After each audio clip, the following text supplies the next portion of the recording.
Ya, silakan MC untuk memulai.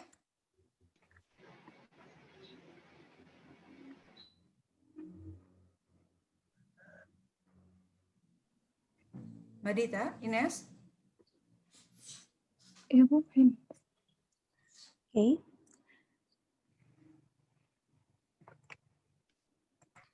Uncle Bob sells crayons. Crayons carried on his back. Sweet greetings to everyone.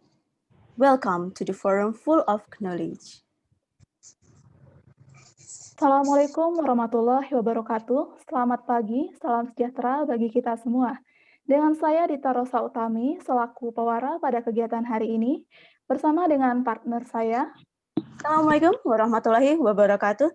Good morning, best wishes to all of us. With me, Ines Nur Irawan, as a master of ceremony on today's online seminar.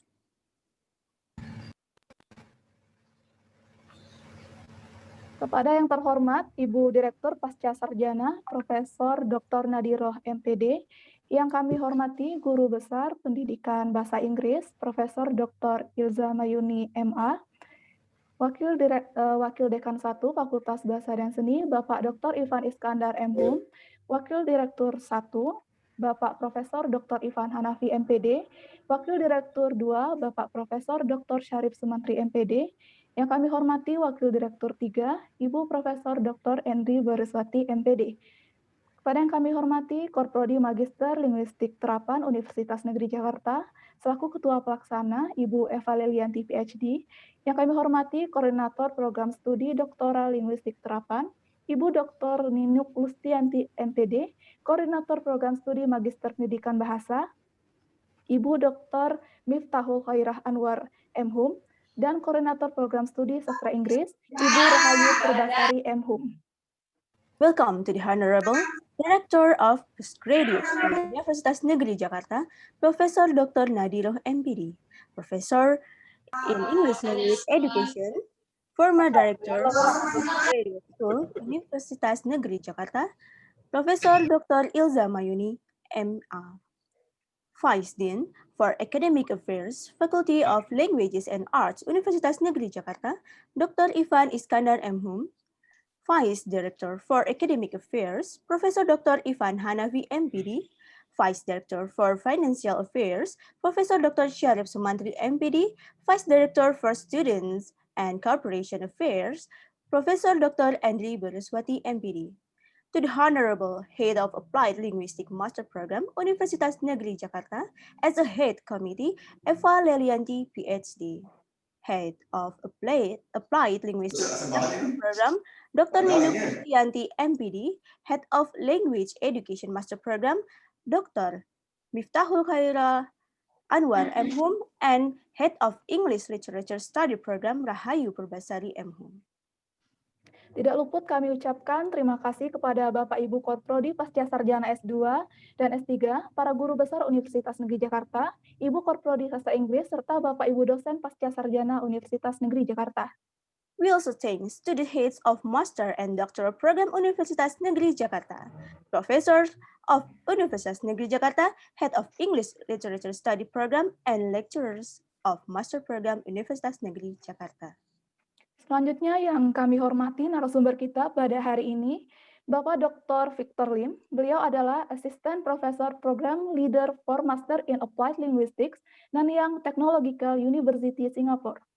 Next, to the Honorable, our keynote speaker today, Dr. Victor Lim. He is an Assistant Professor Program Leader for Master in Applied Linguistics, Nanyang Technological University, Singapore.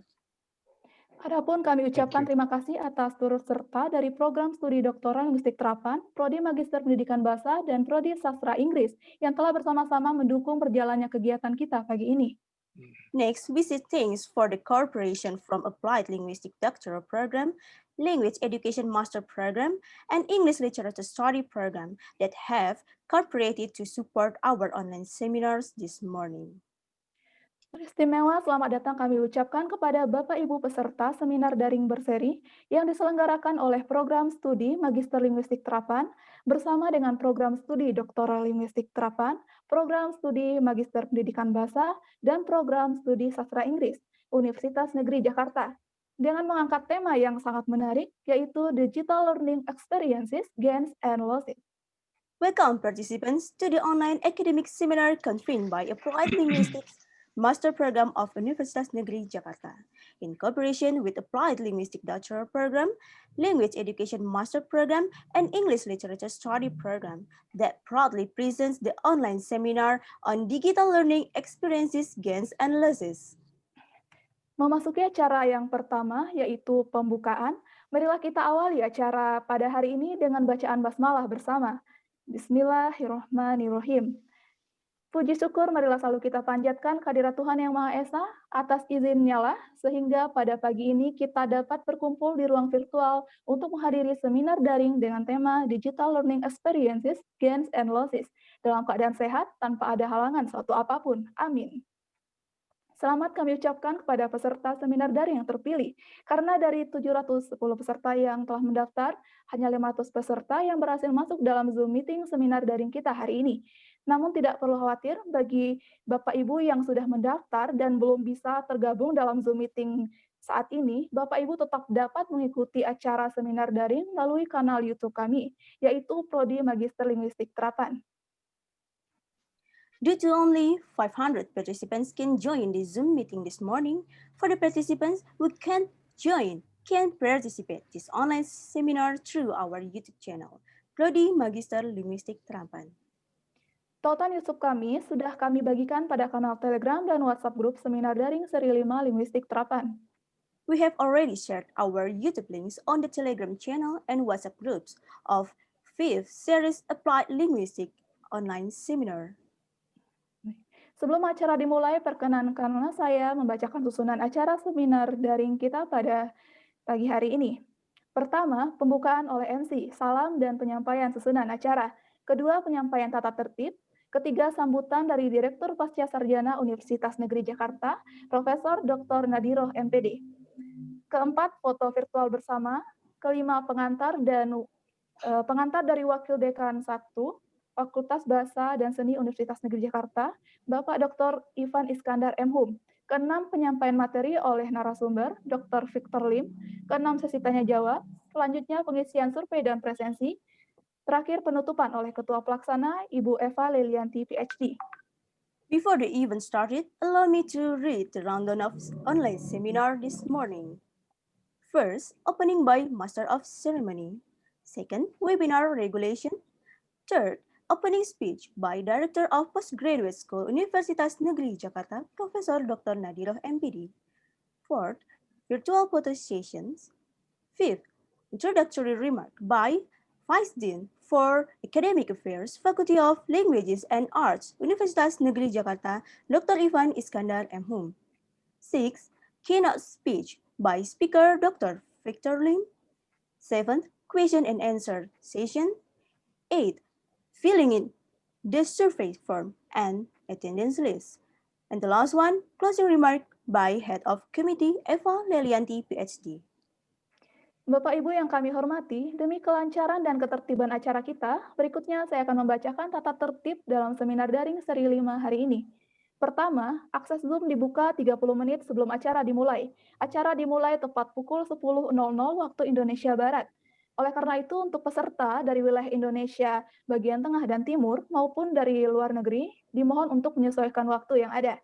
Kedua, ID peserta dalam seminar daring kali ini wajib menggunakan nama asli, bukan nama perangkat ataupun nama institusi. Ketiga, peserta yang mendapatkan akses masuk Zoom harus berpakaian rapi dan berperilaku sopan saat acara berlangsung. Keempat, diharapkan peserta untuk menonaktifkan suara selama proses acara berlangsung. Kelima, pertanyaan dapat diajukan pada kolom chat Zoom saat acara berlangsung. Kemudian sertifikat akan dibagikan bagi peserta yang mengikuti acara dari awal hingga akhir. Link presensi untuk sertifikat hanya akan aktif selama 2 jam setelah dibagikan. Terakhir, peserta yang tidak mengisi Google Form pendaftaran selama acara dimulai atau tidak mengisi daftar hadir saat acara selesai, maka tidak akan mendapatkan sertifikat.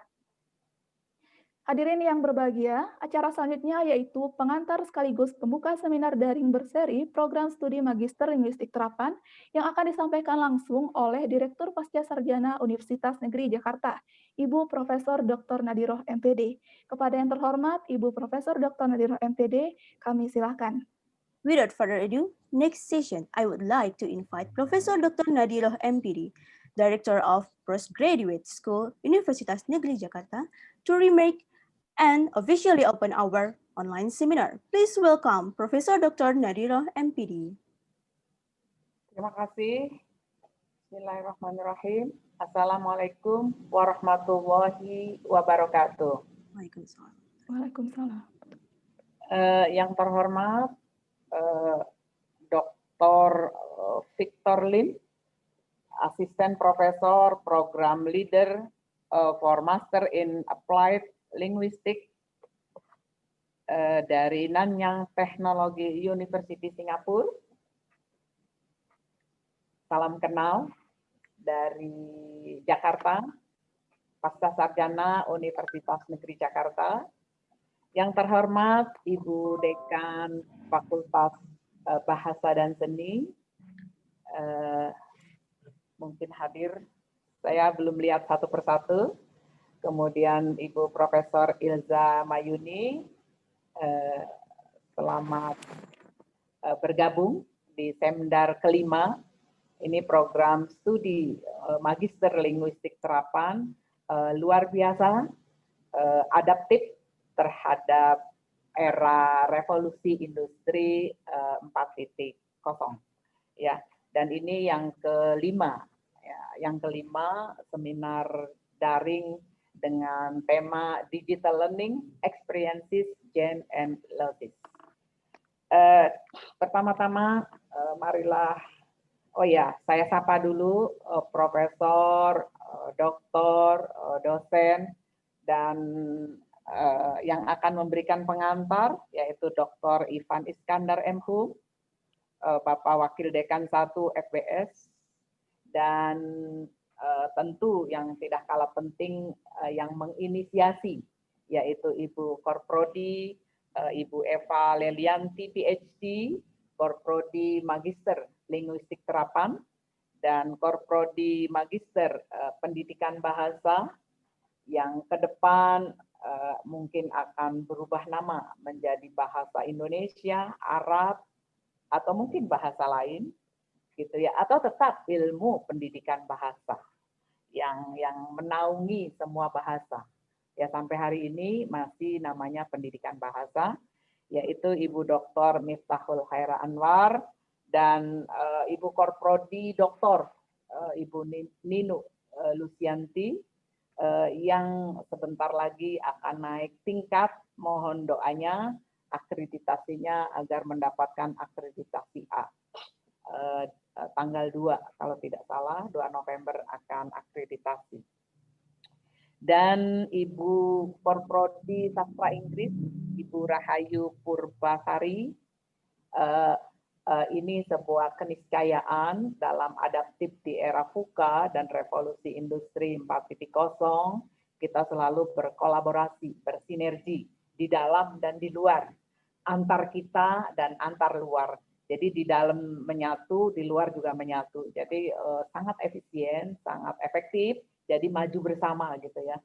Ini berarti ada 4 prodi.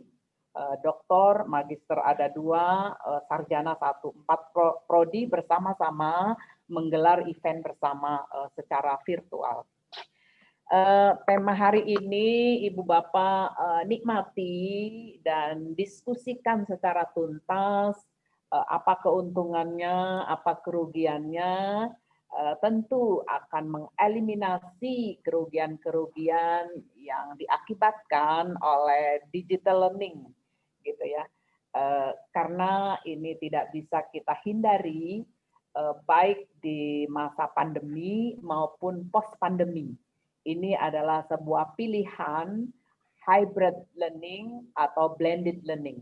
Nah, saya tidak tahu digital learning itu apakah semuanya online atau juga blended. Nah, nanti ditanyakan sama narasumber. Ya, saya sudah menggali kalau blended learning itu teknologinya tidak begitu banyak, tetapi kalau hybrid learning teknologinya banyak. Nah, apa itu digital learning? Ataukah tidak ada campuran semuanya online?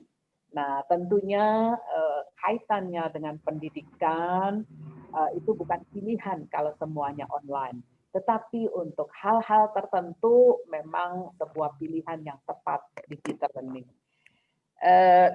Ibu Bapak yang saya hormati, sepertinya ini ditunggu-tunggu oleh berbagai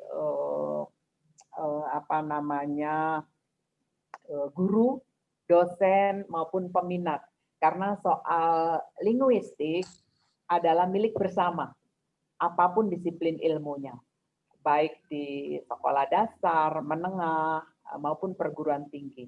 Jadi literasi bahasa, literasi digital itu menjadi sebuah mainstreaming yang harus kita kuasai, yang harus kita dalami. Dan hari ini program studi magister linguistik terapan menghadirkan diskusi yang menarik dengan tema Digital Learning Experiences, Gains and Losses. Marilah dengan sama-sama membaca basmalah dan menyesuaikan bagi yang beragama lain, kita buka semdar kelima program magister linguistik terapan yang menginisiasi berkolaborasi dengan program doktor dan program sarjana linguistik terapan dan pendidikan bahasa dan sastra Inggris dengan sama-sama membaca basmalah. Bismillahirrahmanirrahim. Terima kasih. Mohon maaf nanti saya tidak bisa ikut sampai selesai. Assalamualaikum warahmatullahi wabarakatuh. Waalaikumsalam warahmatullahi wabarakatuh. Baik, terima kasih kepada Ibu Profesor Dr. Nadiroh MPD atas sambutannya. Such a great speech. Thank you very much, Profesor Dr. Nadiroh MPD. Baik, acara selanjutnya adalah foto virtual bersama. Kami mohon Bapak Ibu untuk mengaktifkan video Zoom. Kita akan melakukan foto virtual bersama. Next, virtual photo session. We please all participants here to turn on the video Zoom. We will do virtual photo session.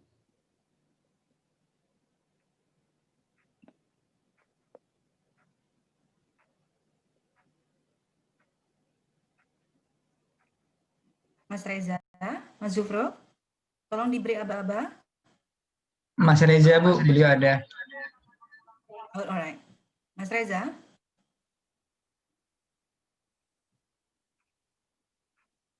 Mas Reza?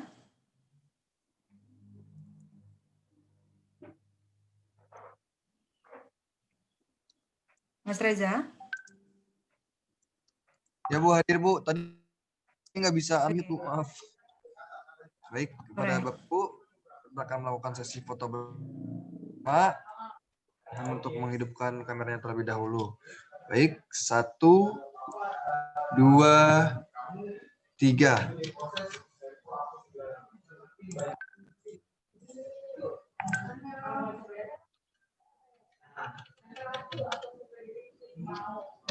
Baik, sekarang untuk slide kedua.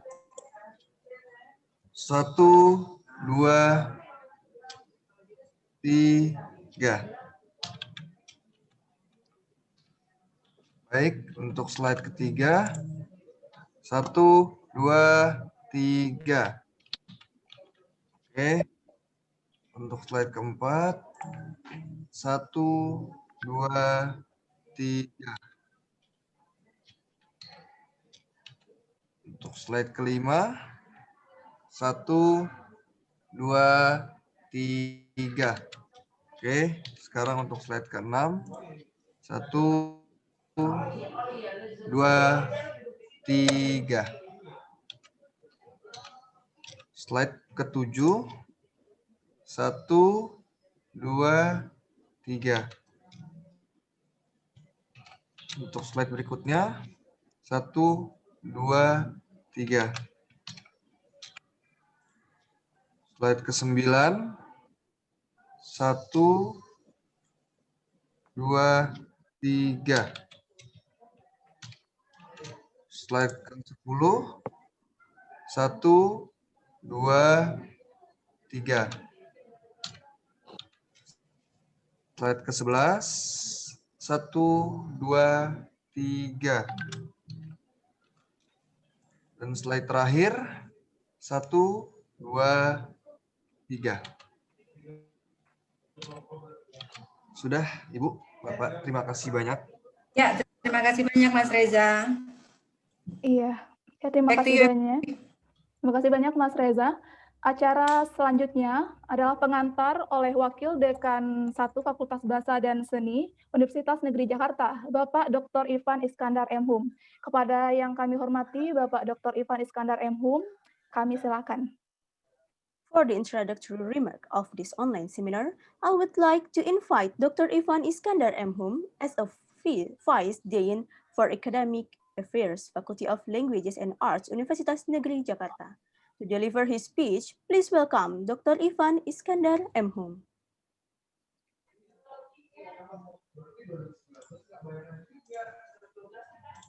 Ada apa, Ibu? Terima kasih, saya baru saja di unmute, jadi bisa berbicara. Apakah suara saya terdengar, Ibu Bapak yang saya hormati? Terdengar, Pak. Terdengar, Pak. Terima Loud kasih. and clear. Yang saya hormati Ibu Direktur, Ibu Nadiro, semua dosen-dosen senior, dan terutama our special speaker, Dr. Victor Lim Fei. Welcome to State University of Jakarta. Welcome to the 5th serial seminar of Applied Linguistics. Thank you. Allow me first to give a kind of forwards for this seminar. One key issue that has been addressed by the director about what actually digital learning covers. When we talk about digital learning, it is like an umbrella terms that covers one that Ibu Nadiro has mentioned, that we talk about blended learning, when we talk about e-learning, even when we talk about classroom technologies, then we necessarily talk about digital learning. That shows how vast actually the coverage of the term digital learning. And during the short adventure that I did to get to the title today about gains and losses of digital learning, I fortunately find what is going to be presented today by our special speaker, Bapak Lim. I read your publication about this, so thank you very much that today you are being our speaker to explore more about what is just recently published, if not mistaken, before August, July or something. That's interesting to dig more about what is published by our special speaker today. And actually, when we talk about digital learning, we are not talking about something which recently developed. It was started, it started when people in 1960s tried to make use of technology in education. And at that time, we have the term computer-assisted instruction. And the subset of this computer-assisted instruction is what we know as CALI. In the 1970s, CALI is computer-assisted language instruction. And this term is used in American, while in British, people usually call it computer-assisted language learning. And this keeps developed. And before this pandemic, COVID-19, we believe that computer-assisted or technology-assisted language learning is only an alternative. It's only an option.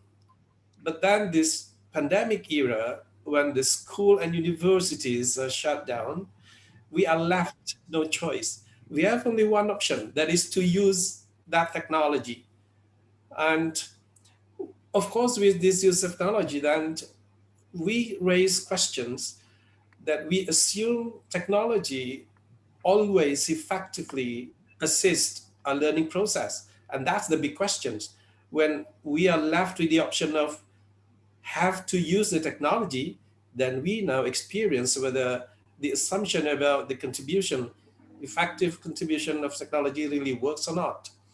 So until then, we are questioning ourselves about the experiences. This is, I believe, the second semester of employing technology in teaching and learning, Mr. Lim, in Indonesia in particular.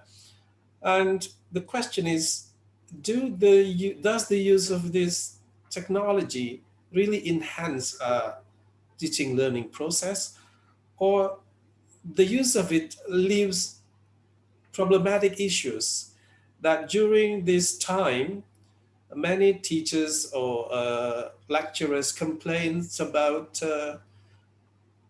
working overtime, complaints about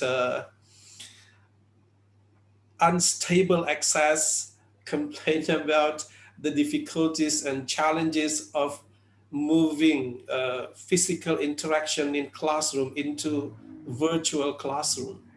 And this is, of course, interesting to discuss because that problem arises because we believe that teaching and learning is assumed as usual, that we just move the classroom interaction into the virtual classroom interaction. And we then come to an awareness that we value things once we lose them. We lose the physical interaction with students, we lose interaction with colleagues, the annoying questions made by our students, the annoying behaviors of our colleagues, then that makes us miss them all. That's, I think, the important to remember about life, that we value things once we lose them, and now we experience it. And the most highlighted issue in this pandemic era that we have to work with digital technologies in teaching and learning is that we have to work 24/7, that we have to work 24 hours every day in a week. And this situation is eloquently expressed by Pak Lim in his smart questions, that this will end my forwards, Pak Lim. Pak Lim expressed this question very eloquently. Do we work from home or do we live at work? I believe that Pak Lim will explore this further in relation to the losses and gains of employing digital technologies in teaching and learning. That will end my introduction. Thank you very much, Pak Lim, again for your being here as our speaker. Thank you, Ibu Eva, Ibu Nadira. Thank you very much. Thank you very much. Thank you so much, Pak Ivan. Iya, baik. Terima kasih kepada Bapak Dr. Ivan Iskandar M.Hum atas pengantar mengenai topik kita pada pagi hari ini. Thank you very much, Dr. Ivan Iskandar M.Hum, for delivering the introductory remark today. Bapak Ibu yang berbahagia, memasuki acara inti yaitu penyampaian materi oleh narasumber kita, Dr. Victor Lim. Acara akan dipandu langsung oleh dosen program studi sastra Inggris Universitas Negeri Jakarta, Ibu Diantari, Master of Applied Linguistics, selaku moderator kita pada seminar daring hari ini selama 90 menit ke depan. Selanjutnya acara akan kami serahkan kepada Ibu moderator, kepada Ibu Diantari, Master of Applied Linguistics. Kami silakan. Next, getting to the core event, without waiting any longer, I would like to invite Dr. Victor Lim as our speaker today, who will present the topic of digital learning experiences, gains, and losses. And there will be a question and answer session afterwards that will be led by our moderator, Diantari, Master of Applied Linguistics, as a lecturer of English Literature Study Program, Universitas Negeri Jakarta. Please welcome Dr. Victor Lim and Diantari, Master of Applied Linguistics. Thank you very much, Dita and Ines. First of all, I would like to greet the Honorable Director of Postgraduate School of Universitas Negeri Jakarta, Professor Dr. Nadiro MPD, and the Honorable Professor Ilza Mayuni, the Honorable our Speaker, Dr. Victor Lim from Nanyang Technological University, Singapore, and the Honorable Vice Dean for Academic Affairs of Faculty of Languages and Arts, Dr. Ivan Iskandar, the Honorable Vice Director for Academic Affairs of Postgraduate School, Professor Ivan Hanafi, Vice Director for General and Financial Affairs, Professor Dr. Sharif Sumantri, Vice Director for Students and Cooperation Affairs, Professor Dr. Andri Boriswati, MPD, and the Head of Master in Applied Linguistics Study Program, who is also the Head of the Committee, Ibu Eva Lelianti, PhD, and the Head of Doctoral in Applied Linguistics Study Program, Dr. Nino Lustianti, the Head of Master in Language Education Study Program, Dr. Miftahul Khairah Anwar Amhum, and the Coordinator of English Literature Study Program, Ibu Rahayu Purbasari Amhum. I would also like to welcome professors, head of study programs, and lecturers, and dear participants. I'm very happy to be your moderator for today's online seminar with the theme Digital Learning, Experiences, Gains, and Losses. Ladies and gentlemen, this pandemic has changed many aspects of our lives, and the education sector is one of the aspects that is hit the hardest, as we have been forced to shift our teaching from face-to-face interaction or blended learning to 100% rely on the use of technology. The question is this shift a drawback, or could this also be a blessing in disguise, as there might be also good things that come with these changes? And to answer these questions, we will listen to Dr. Lim's presentation. But before we go to Dr. Lim's presentation, I would read his short bio. Faye Victor Lim is professor at the National Institute of Education, Nanyang Technological University, Singapore. He has published widely on multiliteracies, multimodal discourse analysis, and digital learning. He is interested in how and what we should teach learners in today's digital and multimodal age. He serves as consultant with the World Bank on digital literacies projects in Africa. He is editor of Multimodality and Society, associate editor of Asia Pacific Journal of Education, and section editor of Designs for Learning. He is author of the book Designing Learning with Embodied Teaching, Perspectives from Multimodality, published in the Routledge Studies in Multimodality.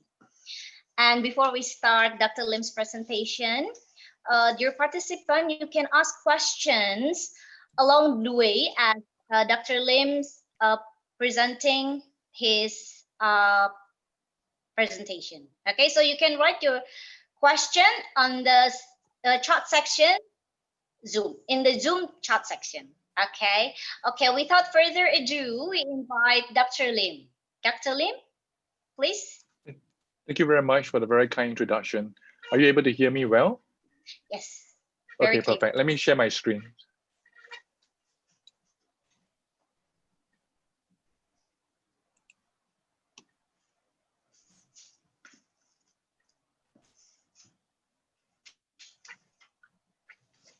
Are you able to see my screen well?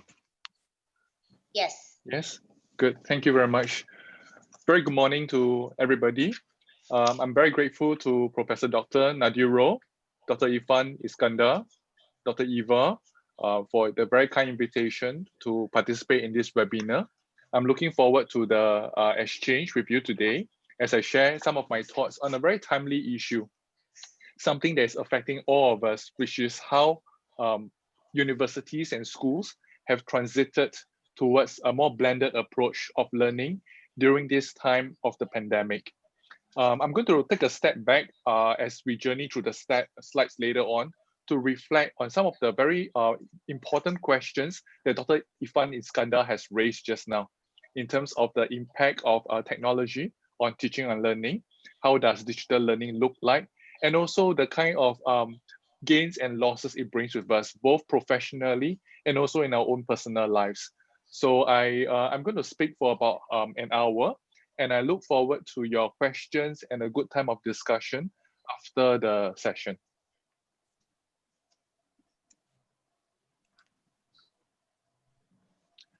This is the outline of my presentation today. Now, I'm a little ambitious. There are 4 main areas that I want to cover, but I'll talk about them fairly briefly so that we are able to have a sense of some of the issues related to these ideas.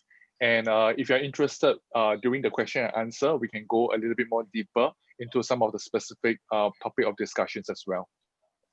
I'm going to start with framing my understanding of teaching and learning from a multimodal perspective, from a designing learning perspective. Now, I'm not an expert in technology and learning. I think all of us as practitioners have been involved in moving from physical teaching and learning to online teaching and learning over the last few months. So because of that phenomenon, I reflected on some of these experiences that I've gone through, and I use the lenses of multimodality to think about how the experience of moving towards digital learning has changed the way we think about teaching and learning interactions in the classroom, has changed the way in which we think about the way knowledge is represented in the classroom. I also bring with me my experience working at the Singapore Ministry of Education, Educational Technology Division for many years.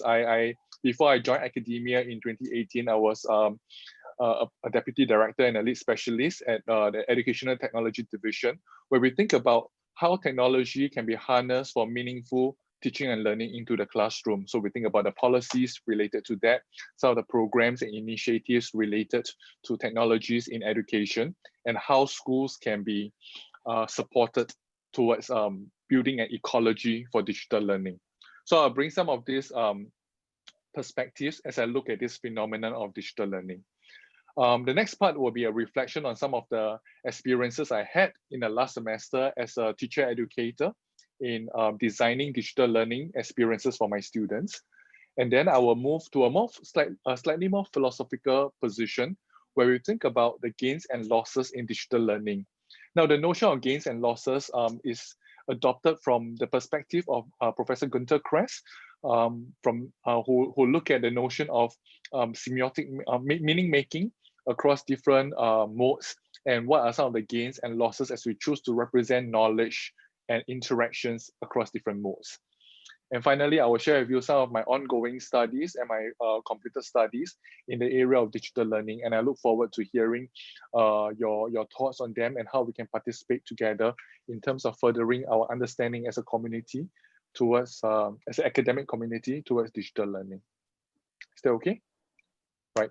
So let me first start by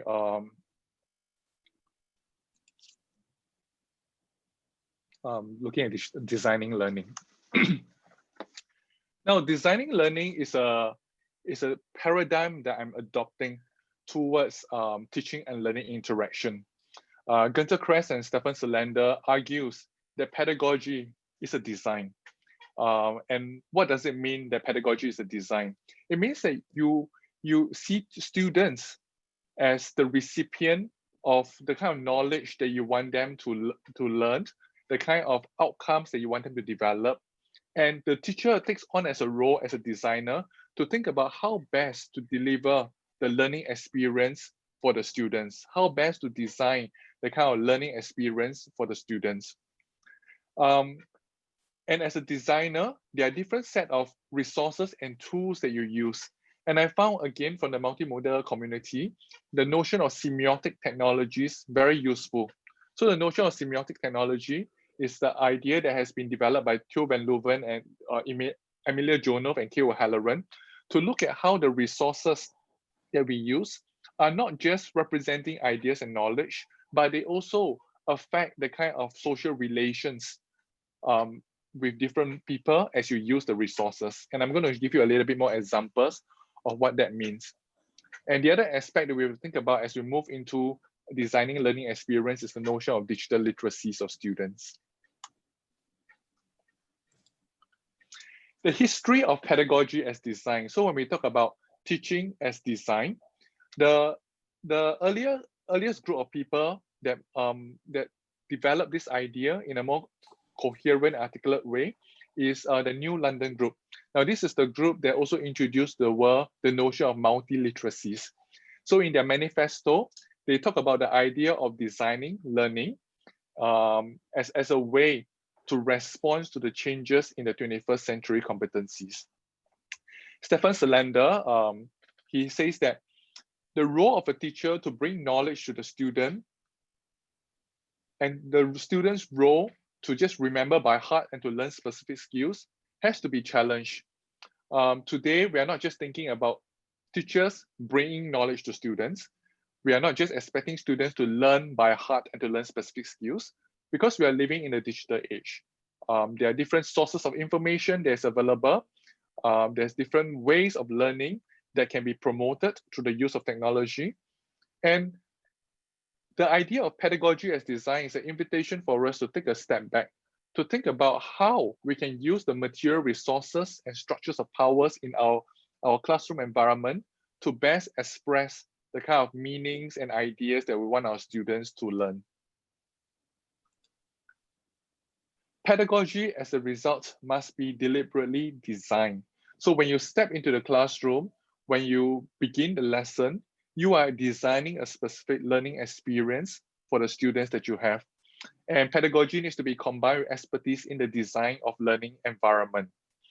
Now, this is not just an idea that is promoted within academia, within research, but within the policy and practice space by OECD.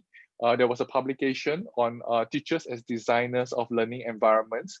And the argument they are making really is that the teachers cannot be seen as just technicians who implement ideas and procedures of the curriculum.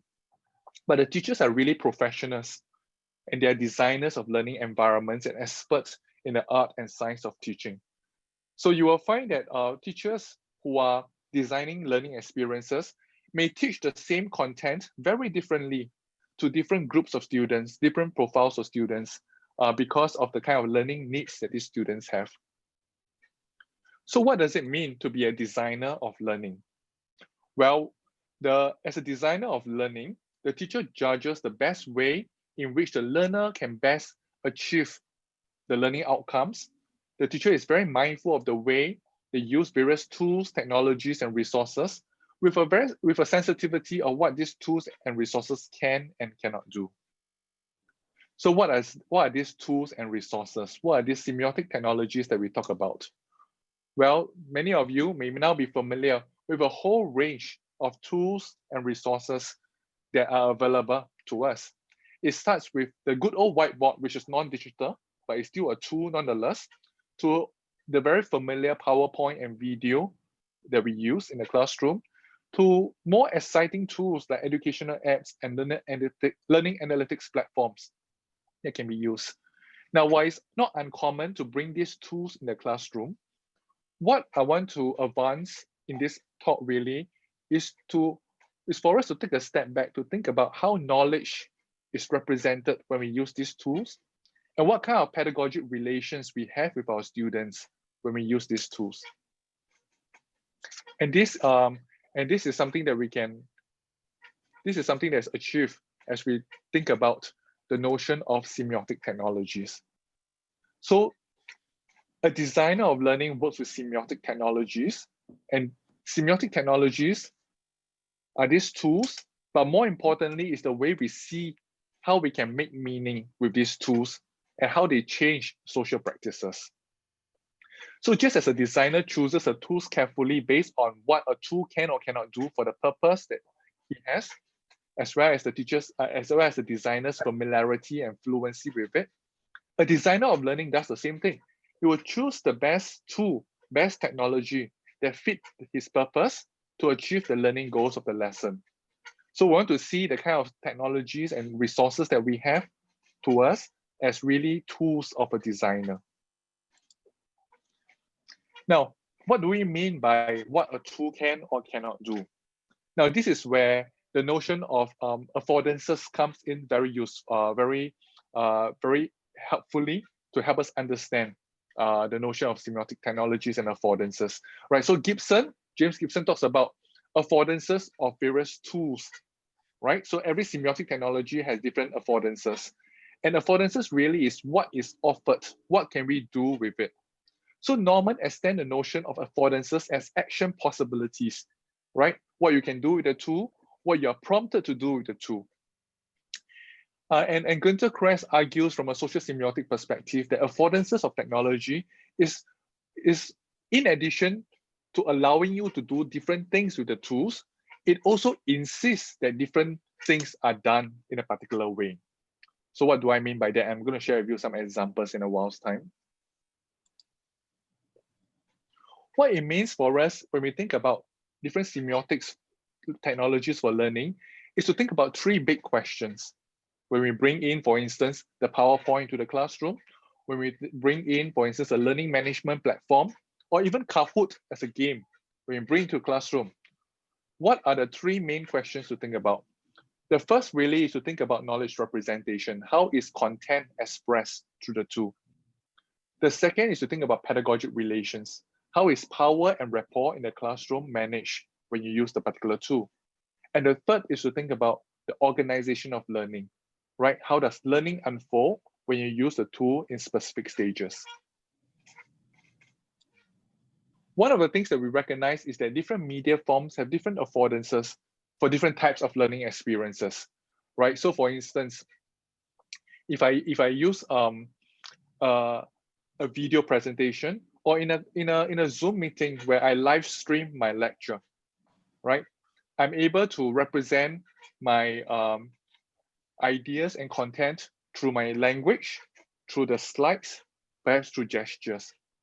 If a video is being used, the knowledge is also represented through the way editing is being done. Rather than just focusing on one person, the video can bring in an amalgamation of a few speakers.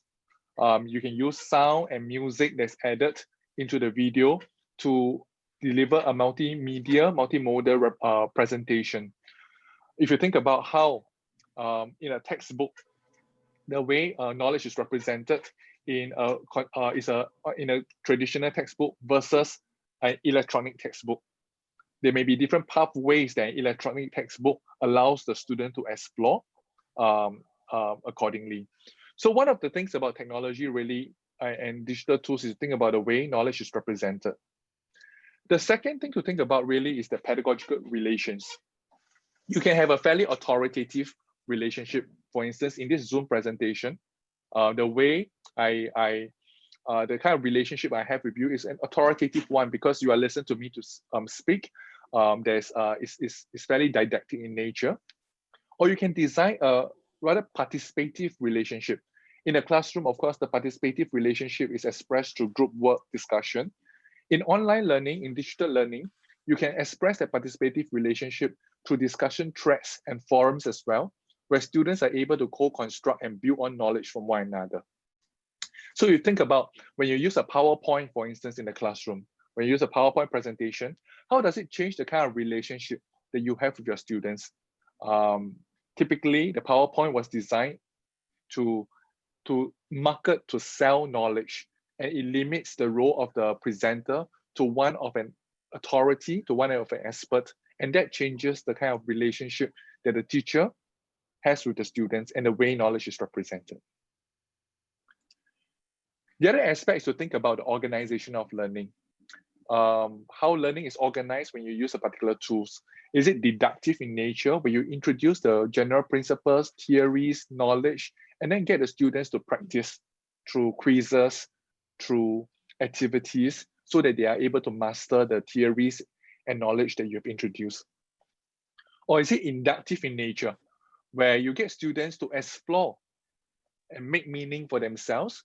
For instance, to analyze certain texts, to adopt a problem-based learning approach by giving them a big question for them to think about how they can answer the question, and then eventually consolidating their understanding with the theories and knowledge they have to learn.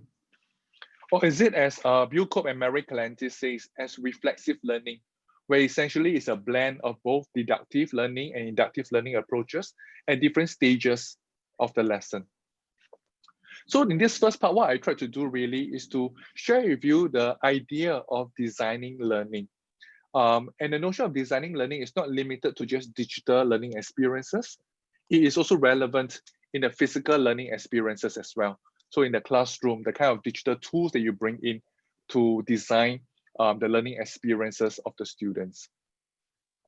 So with that mindset of a designer of learning in mind, I reflected on the shifts that I have to make in my last semester's class, where we had to shift very quickly to a full online learning mode, and how some of the considerations from the mindset of a designer of learning can help us think about how we can better design the kind of digital learning experiences we want for our students. So I'm going to share with you my reflection in the regard. And this reflection has also been published in the TESOL newsletter recently. And if you're interested, the link is below. I will send you the slides at the end of the presentation after the talk, so you can also review and access some of the resources that I will share with you along the ways. As I move into a full online learning for my students, there were a few considerations that I thought through when designing that experiences. And these are the 5. The first, of course, is to understand the needs of students in relation to the learning goals. Second, favor the more familiar and simpler technologies. Third, decide if asynchronous or synchronous learning works better. 4, talk about the different ways knowledge can be represented. And 5th, plan and structure the pedagogic interactions expected. And I think these are important considerations in designing digital learning, and I'm going to share with you each of them more in greater details with examples of what I did with my students.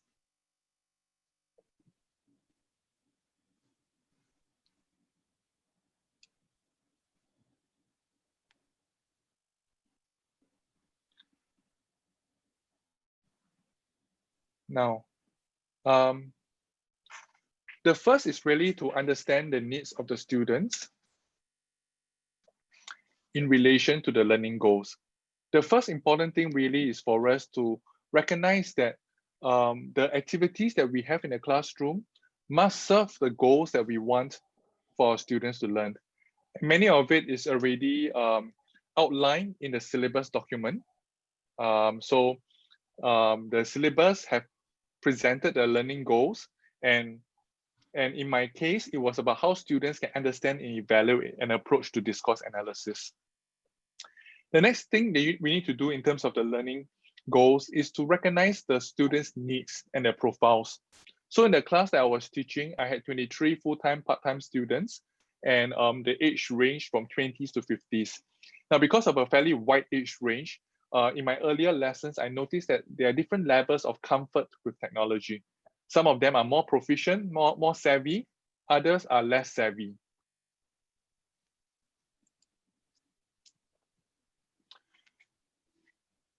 As a result of that, I had to make a choice in the kind of semiotic technologies that I use.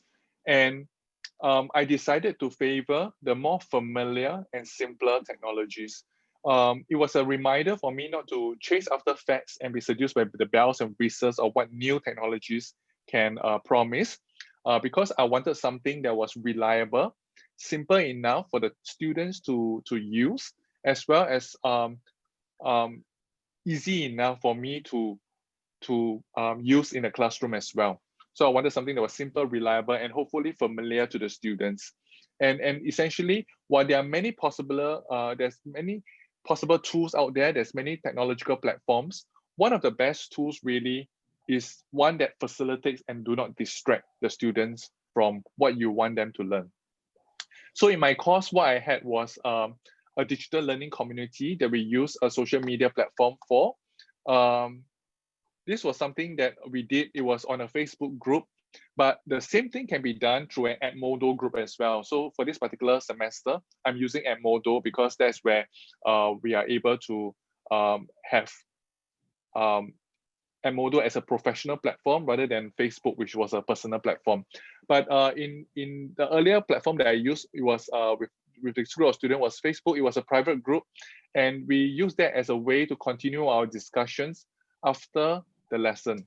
So when we shifted over to full online learning, I decided to continue using this mode of engaging with students. The next thing to think about really was whether synchronous or asynchronous mode work better for the learning goals. So the question really was, do I want them to be online at the same time during the discussion so that we are able to interact with one another? Or do I want them to engage in online learning, digital learning, but in an asynchronous way where they're able to do it in their own time and for me to come in to consolidate at a later time?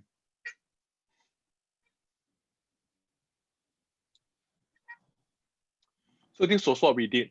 This was an activity in March. I decided to go for synchronous e-learning, so no face-to-face lesson.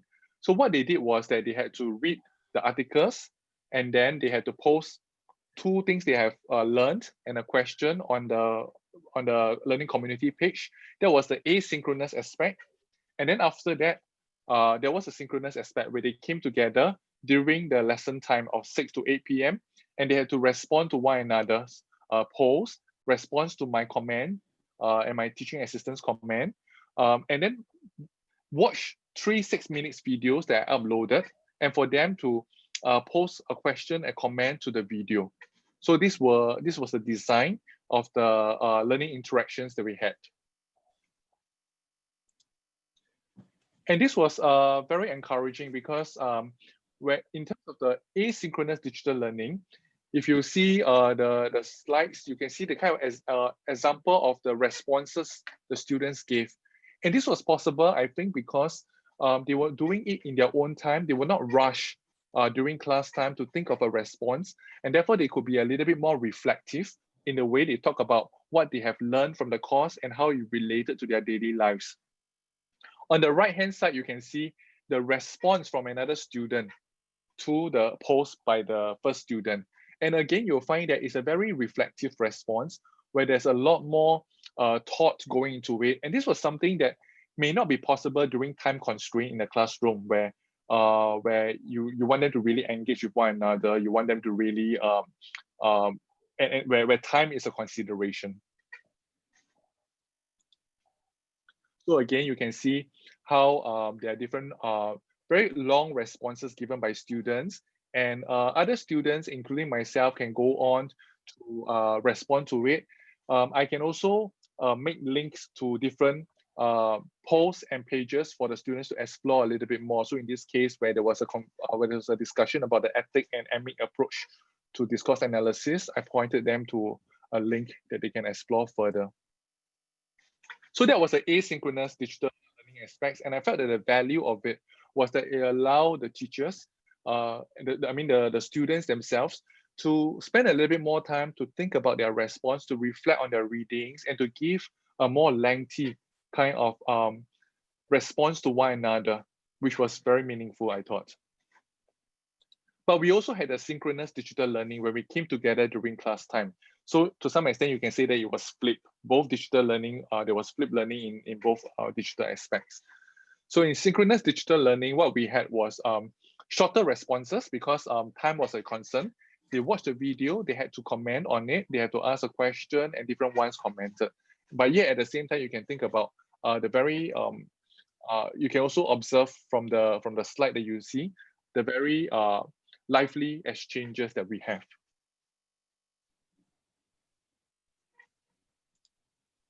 So again, this is the kind of interactions they have. Fairly substantial, a lot of exchanges happening. Okay. So that was the design of the task. The fourth consideration really as I mentioned earlier on, is that digital learning allows us or invites us to think about the different ways in which knowledge can be represented. There were different choices I could make. I could live stream myself giving a lecture in digital learning. That was possible. That is still the didactic approach, very much so.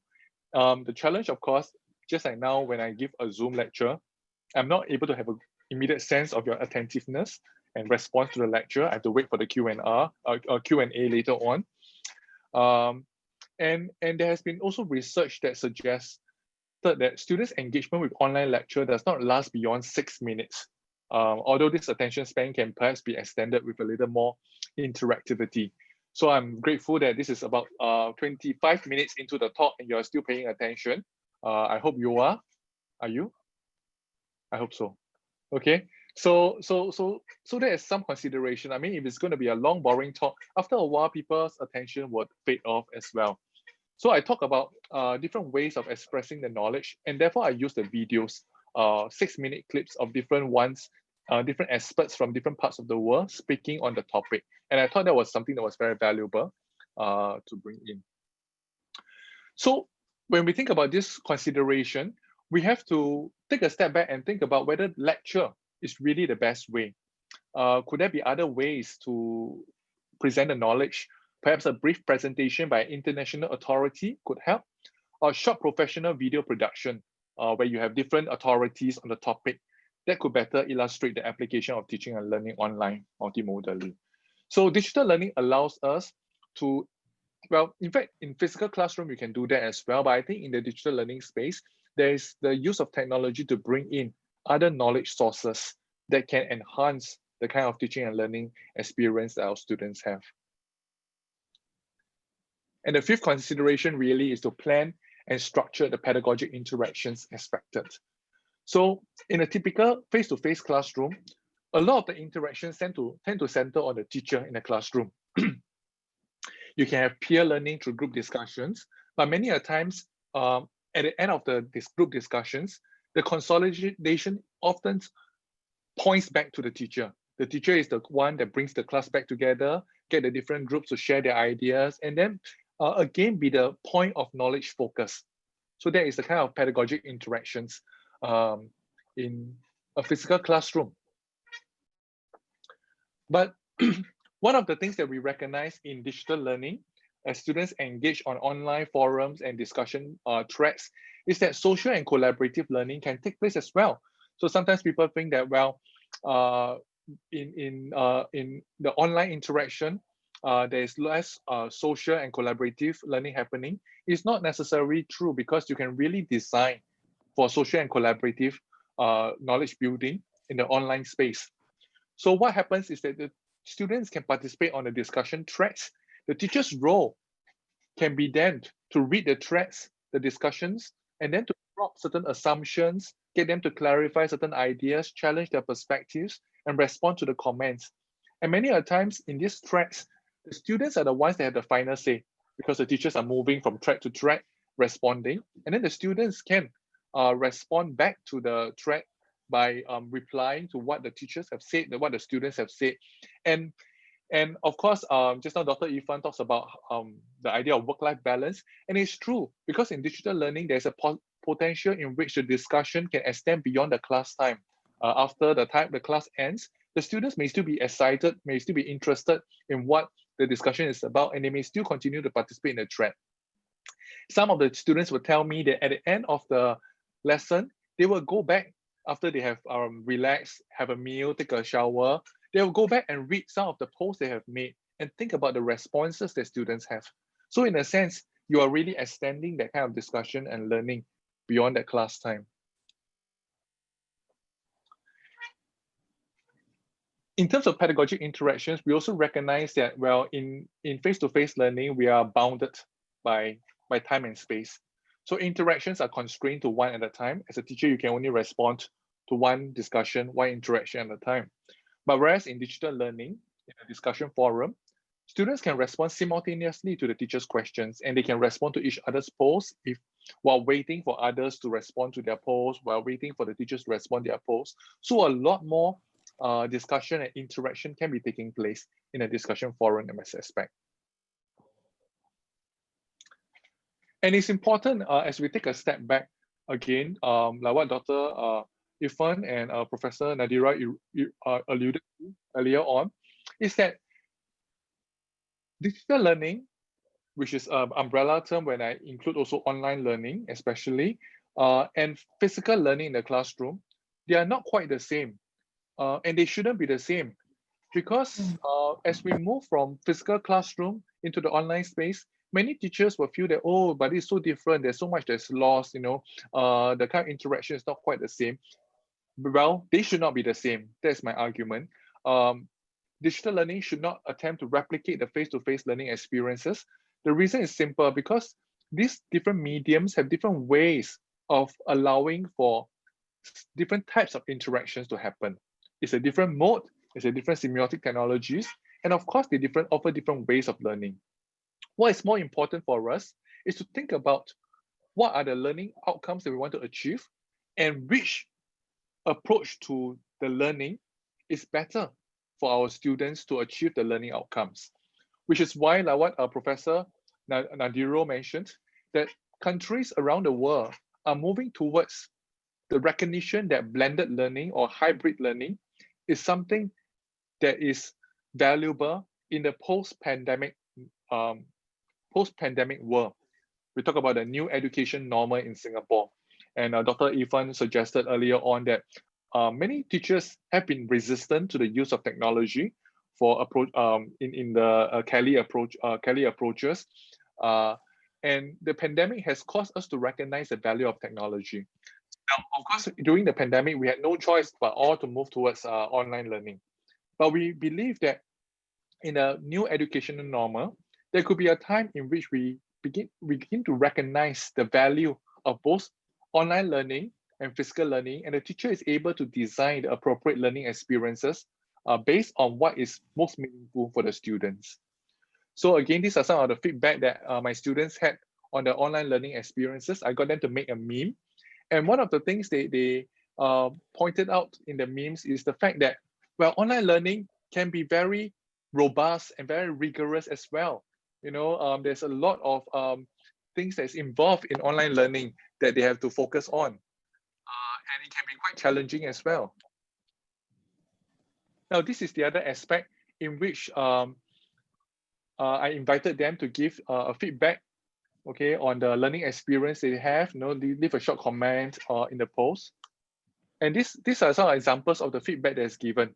And you can see, and these are, like I say, mature students, age range from 20s to 50s. And you can see the kind of feedback they had on the online learning experience they had, right? So they felt it was intensive mental work. There were so many things that was happening, but it was good that they have learned. They heated online sharing. It was exciting. It was interesting. And how they are inspired to design online learning experiences. So that is great. So at the end of the day, when we think about the notion of semiotics for technologies for learning, these are the three main questions to consider. How are knowledge represented? How is power and rapport in the classroom managed? As well as how is learning unfolding in the classroom, right? So similarly, we can reflect on our use of Zoom video conference, because now it's a little bit more common. Again, how is content represented in this conference? Well, very much like a typical face-to-face session, except for the lack of feedback that I get from the audience. But is it just that, or is there more that is gained? Is there more that is lost?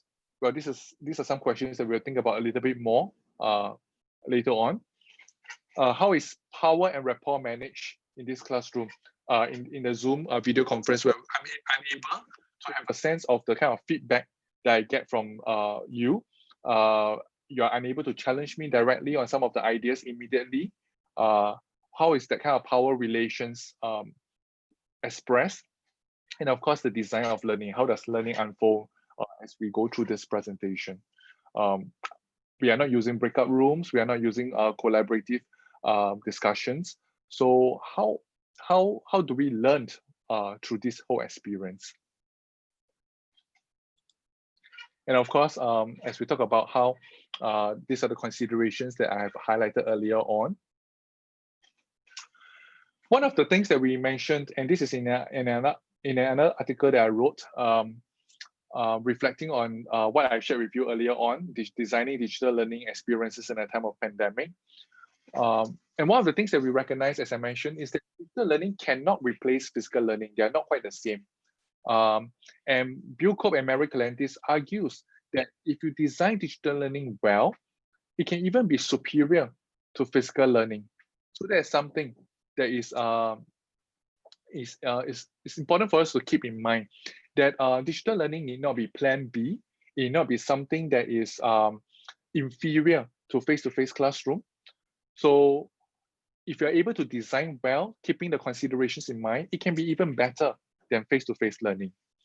An important thought to keep in mind as we think about the role of technology in teaching and learning is one that the OECD has highlighted in their report. And this is what they say, and I like it very much. It says that technology can amplify great teaching, but great technology cannot replace poor teaching. So what it means is that we should be able to explore different tools to help us teach better. But at the end of the day, what is most important will be the quality of the teacher, the readiness, the competence of the teacher as a designer of learning experience. So that was the first two parts of my talk in terms of thinking about the notion of designing learning, and an example from my class on how the considerations we have on designing learning can help us in terms of helping our students learn better.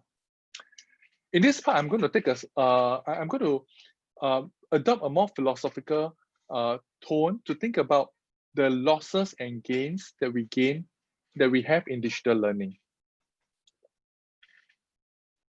I think the big questions that we are all thinking about are these two. The first is, what are some things that we can do better in digital learning than in face-to-face learning? And the second thing really is, what are some considerations we need to have in the design of digital learning experiences? Now, the second part has been covered earlier on in my talk, where I talk about the various considerations to think about as we design our digital learning experiences. And the first question is something that we want to look at a little bit more closely here.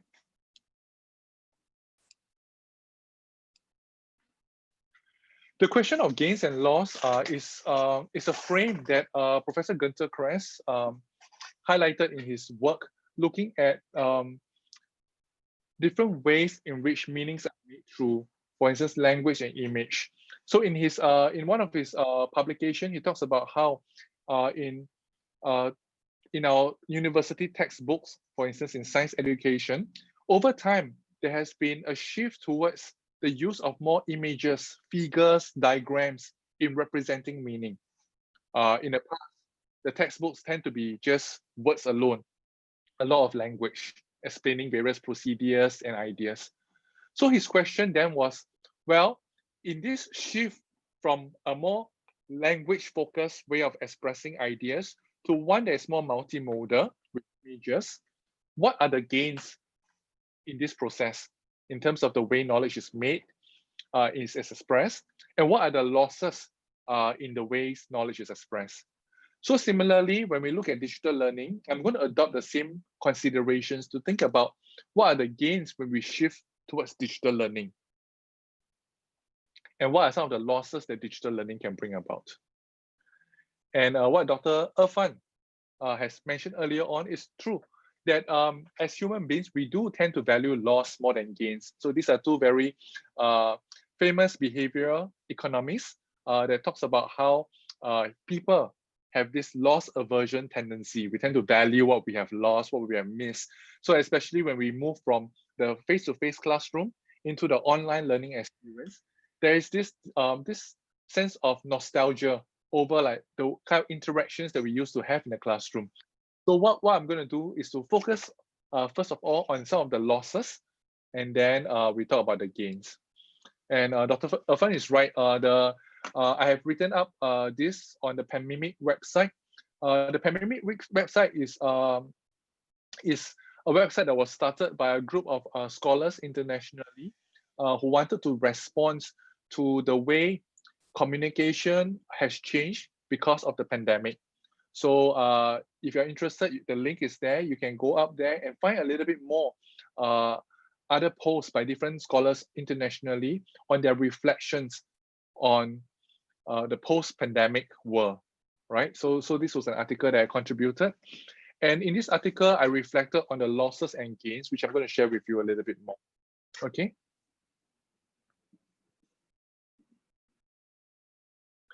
Now, the first loss really is the fact that embodied teaching is remediated through a screen. In a book that I've just written and published in August, I talk about designing learning with embodied teaching. And my focus of the book really was in the physical classroom. In fact, I was thinking about how the teacher uses language, gestures, movement, and space in the classroom can affect the way knowledge is represented, the kind of pedagogic relations that we have, as well as the design of the whole learning experience. So that was the focus of the book. And my argument that I'm making in the book is that the way the teacher uses embodied resources, even just moving towards the student, even the kind of time that the teacher spend with different groups in the classroom can be very meaningful as well. Now, obviously, embodied teaching is lost when digital learning goes virtual. You are listening to me, you're watching my gestures, my facial expression, mediated by a screen, right? So am I real, am I less real because of that? It's a question that is that's uncertain, right? So even in a video conference like a Zoom session right now, you don't see very much of me. You see my talking head, my upper torso, and that's about that, okay? And it offers a very impoverished form of embodied teaching because as a teacher, I don't get a sense of the class. I'm able to respond to individual students in the classroom, right? So embodied teaching is lost and is remediated in the process. The sense of community is also reimagined. I would say, like for instance, I usually before a conference, if this was a physical conference, I will go up to the host. I will shake the hands of Professor Nadiro, Dr. Irfan, Dr. Eva, and I will thank them personally. So there's a sense of connection. But in an online environment, it becomes a little harder for us to establish a relationship. The sense of there's a loss of physicality, the loss of touch, and the kind of interpersonal exchanges are also lost. Where I'm able to engage with one-on-one using small talk typically in the Zoom video conferencing environment. So the emotional connection is also diluted, and as a result, I think one of the drawback of the online learning experience is a way that we need to reimagine community. Now, of course, the gain of it is that we are able to have a big crowd of people. They're able to come in to listen to this talk. This is live stream, I believe, on YouTube as well. And as a result, the reach is wider, but the kind of personal interaction, the kind of physicality is diluted in the process. So there's that need for us to reimagine the community that we have in the online space. And of course, spaces are remixed as well. The materiality of being in the classroom of an educational institution, coming all the way to a school, a lecture theater, a classroom to engage with the teacher, that whole process is lost.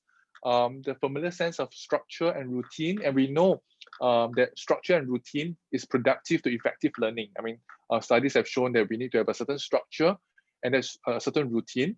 Now, this is replaced with a too easy access to digital learning experience in the comfort of home. Some of you might be lying on your bed. Some of you might be, multitasking as you're listening to me. Some of you might be, cooking even or having a meal as you're listening to me.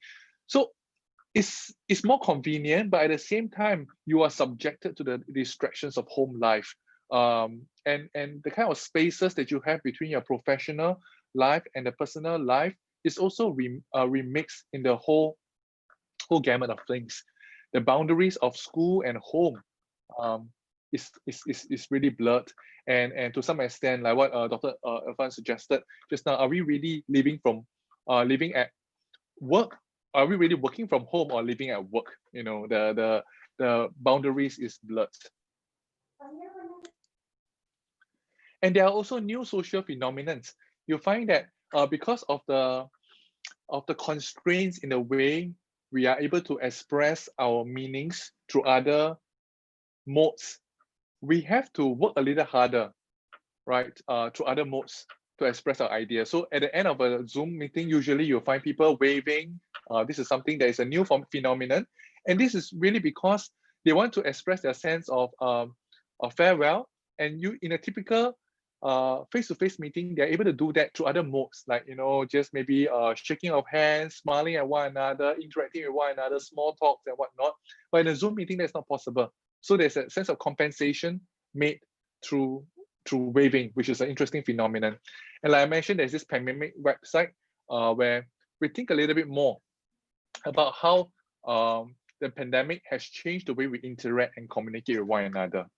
There are also very interesting posts on masks. The fact that you are now unable to see each other smile. How do you compensate? How do you continue to show affection, response, using your eyes, using your gestures with other modes that will compensate for the loss of the facial effect? So there's an interesting website that you can explore a little bit more. Now, I have focused quite a fair bit on the losses of digital learning, and we may feel a little discouraged, thinking, there's so many downsides to digital learning. But the fact is, all is not lost as well. The argument that we have made earlier on really is that digital learning need not appropriate physical learning because they are different, right? And there are benefits to digital learning. There are certain gains that I want to highlight as well. For instance, the teacher is decentered in the classroom, right? In the digital learning space. Face-to-face learning tends to privilege teacher-centered teaching because when you're with the students in the classroom, you tend to dominate. The teacher tends to perform as the sage on the stage. But we recognize that in digital learning, teacher need not be the sole knowledge authority. Knowledge can be co-created through forums and threads and interactions among students themselves. And teachers can come in to prompt, to facilitate, to question, and to just challenge their thinking a little bit more. There's also that value of democratizing the classroom. By allowing different ways that knowledge can be represented with technology, rather than defaulting to teacher talk all the time, you allow different voices to come to the classroom, rather than just having the teacher dominate the discussion. And also the fact, as I mentioned earlier, that interactions need not be limited to one at a time. Simultaneous discussions can happen, and discussion where they clarify, view on, question each other's ideas are important because it's part of that collaborative knowledge building, collaborative learning process. And that student centricity can be engendered when the interactions move away from the teacher to amongst themselves. So it's democratizing in a way. It's more engaging, it's more inclusive as well. There may be students who are more shy, who will not talk so much in a physical classroom, but in an online digital learning experience, they can be very engaging in terms of the kind of responses they give. They can also produce lengthy, substantial posts in response to one another. And this may not have been possible in a physical classroom because of their personality. So it does encourage students' participation. And like I mentioned, quieter students have participated more actively than they did in the physical classroom. But what is really more valuable about digital learning in the online space, as well as when you bring it to the classroom through learning management platforms, is the ability to have data-driven learning in time to come. That's where you harness artificial intelligence and data analytics. While there may be concern about security and privacy issues, we recognize that the appropriate collection, analysis, and interpretation of students' learning data can bring about timely feedback and targeted remediation for students. So many of the learning management platform websites offers the analytics to provide feedback to the kind of students' interaction. There are also exploration with an adaptive tutoring system where they are able to diagnose students' weak areas of learning and then offer the kind of resources and feedback to help them improve on specific areas of learning that they are weak in. In fact, the holy grail of data-driven learning is that of personalized learning. That is where every student can be guided by adaptive tutoring that's powered by AI, and they are able to exercise choice and control to learn at their own time, their own place, and their own pace, at their own ability level. This is certainly impossible when we have a class of many students. I mean, Singapore in particular at the primary and secondary school level, class size continues to be a concern for teachers where you have 30 to 40 students in the class. I'm sure it's similar in many parts of the world, in Jakarta perhaps as well. And when you have large class sizes, the teachers can only teach to the medium, right? You cannot pitch a lesson too difficult that only the high ability students learn, or you cannot pitch it too easy, such that only the low progress learner can benefit. So typically, when you teach to 30, 40 students, you have to teach to the medium. But what technology can do through learning management platforms is to offer the promise of personalized learning in time, where the student can be guided by an adaptive tutor in their own learning process. And while it may be still elusive because technology is still developing at this point in time, at the very least, through data, to digital learning, there's a retention of teaching and learning discussion that students can go back and reflect and think about, and offer that kind of post-learning lesson review and reflection for the students, as well as teachers to reflect on how they have conducted the lesson. So there's value in that kind of retention of data in the online space that is lost in a physical classroom. So for instance, when you have a discussion, a very interesting discussion with a student in a physical classroom, at the end of the lesson, you can only try to rely on your memory to think about what you have said and what have been discussed. But in a digital learning space, if you're using online threads, forums, and discussion, the ideas, the arguments are retained for you to reflect and think about even after the exchange has taken place in the lesson. So we recognize that digital learning has an almost limitless reach, as a case in a webinar like this. And the recording can be retained almost indefinitely for subsequent review in time to come. So what I've tried to do is to hopefully open up the conversation to think about the losses that we have in digital learning, to recognize that there may be the remediation of embodied teaching that's happening, and we will have to use different modes to compensate for the different ways in which meanings have been traditionally made in the classroom. There's a sense of reimagining community where we think about how we can connect and relate and engage with one another in the online space. There's the concern of a remixed spaces in which home life and professional life has become a little bit more blurred. But yet, there are also gains that we need to recognize in terms of shifting from a very didactic pedagogy towards a more collaborative knowledge building pedagogy in the classroom, in which the classroom interactions can be democratized, where there's more voices that can be heard in the classroom, where the teacher can bring in voices of different authorities and experts through multimedia presentation, where the voices of the students can be encouraged in an online learning space. And of course, the idea of data coming in to provide feedback, timely remediation for both teachers and students in the hope of moving towards that personalized education for each child in time to come. So these are some ideas that I have in terms of loss and gains, and I would love to hear your thoughts on it. Now, in the last part of my presentation, I'm just going to share with you some studies that I have done on digital learning. I'll also share with you the links to these studies. That if you're interested, you can read more about it. And of course, you can write to me and we can have a discussion on some of these aspects. And I do hope that you will extend this beyond what I have done as well in your own context, with your own ideas. Perhaps there are PhD, master's students looking at dissertation topics This could be some things that you explore. Perhaps the faculty members are looking at research areas to explore for grants, and this could be some things some topics that you can think about as well. So these are the current studies that I have on digital learning that have been published and under review. The first is on problematizing E Pedagogies, and that is where I question whether the notion of E Pedagogies is really helpful, or whether it is really about the same common learning theories that are foundational across both physical teaching as well as teaching online. So we think about how the learning theories of behaviorism, social constructivism, and constructivism are the common denominator across the ways in which we express our pedagogies. When I talk about the notion of designing learning, it is relevant for designing physical learning in the classroom, face-to-face learning, as well as online interactive learning.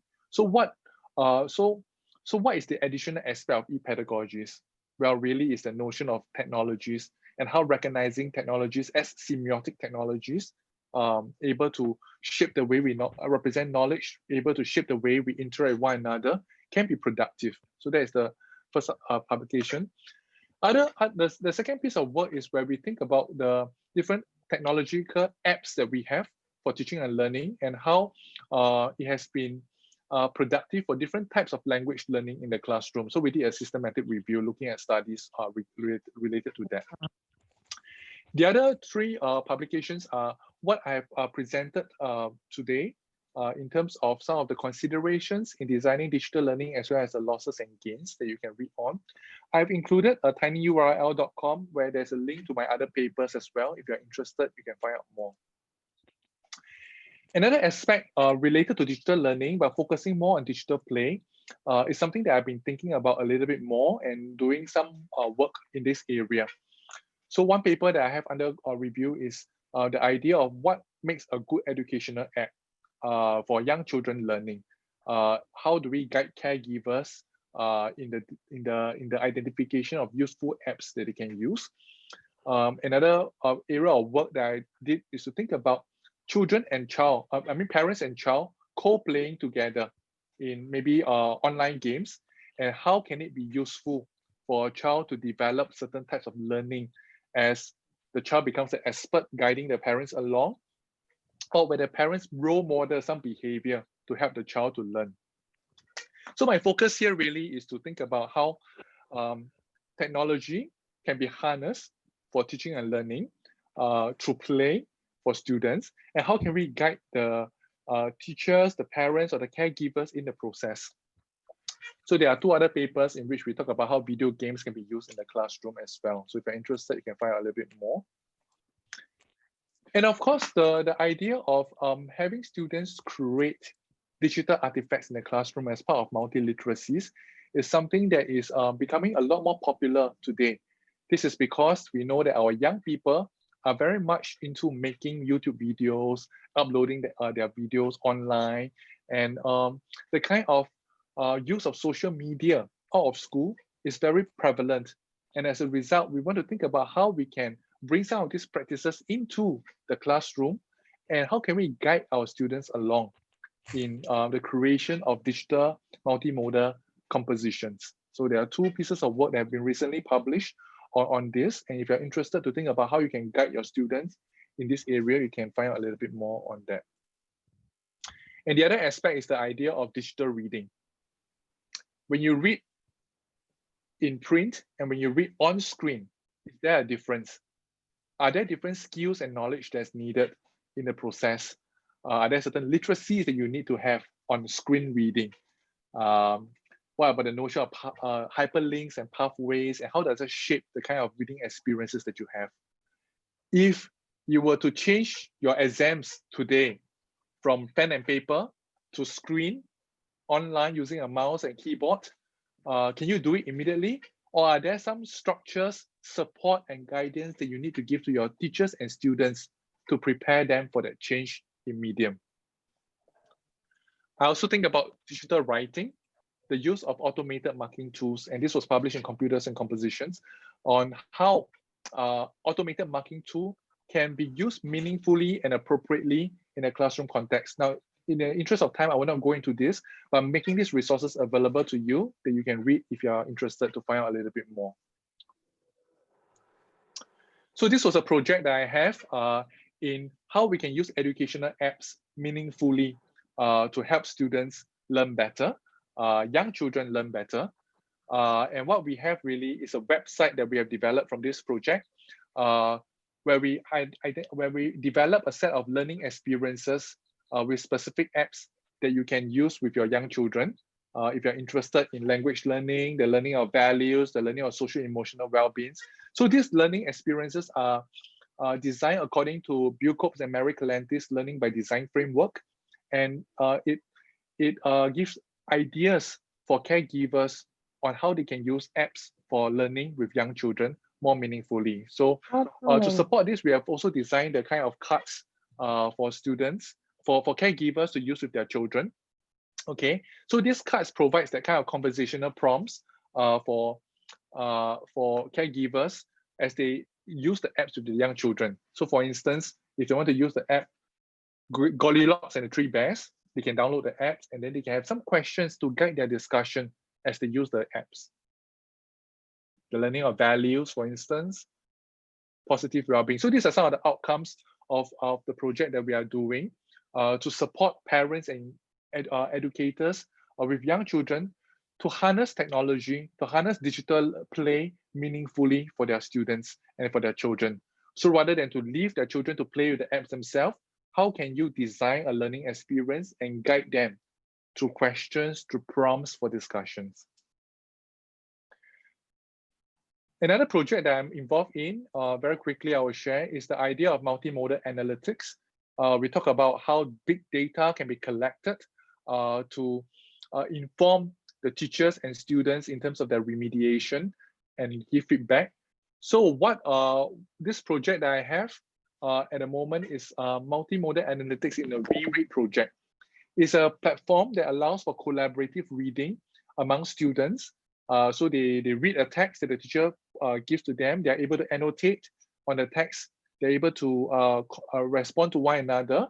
But what is interesting is that after they have read the text, the data is collected and we are able to visualize the way they use various critical lenses to understand the text, the way they discuss with one another in their classroom, the kind of connections that they have with one another.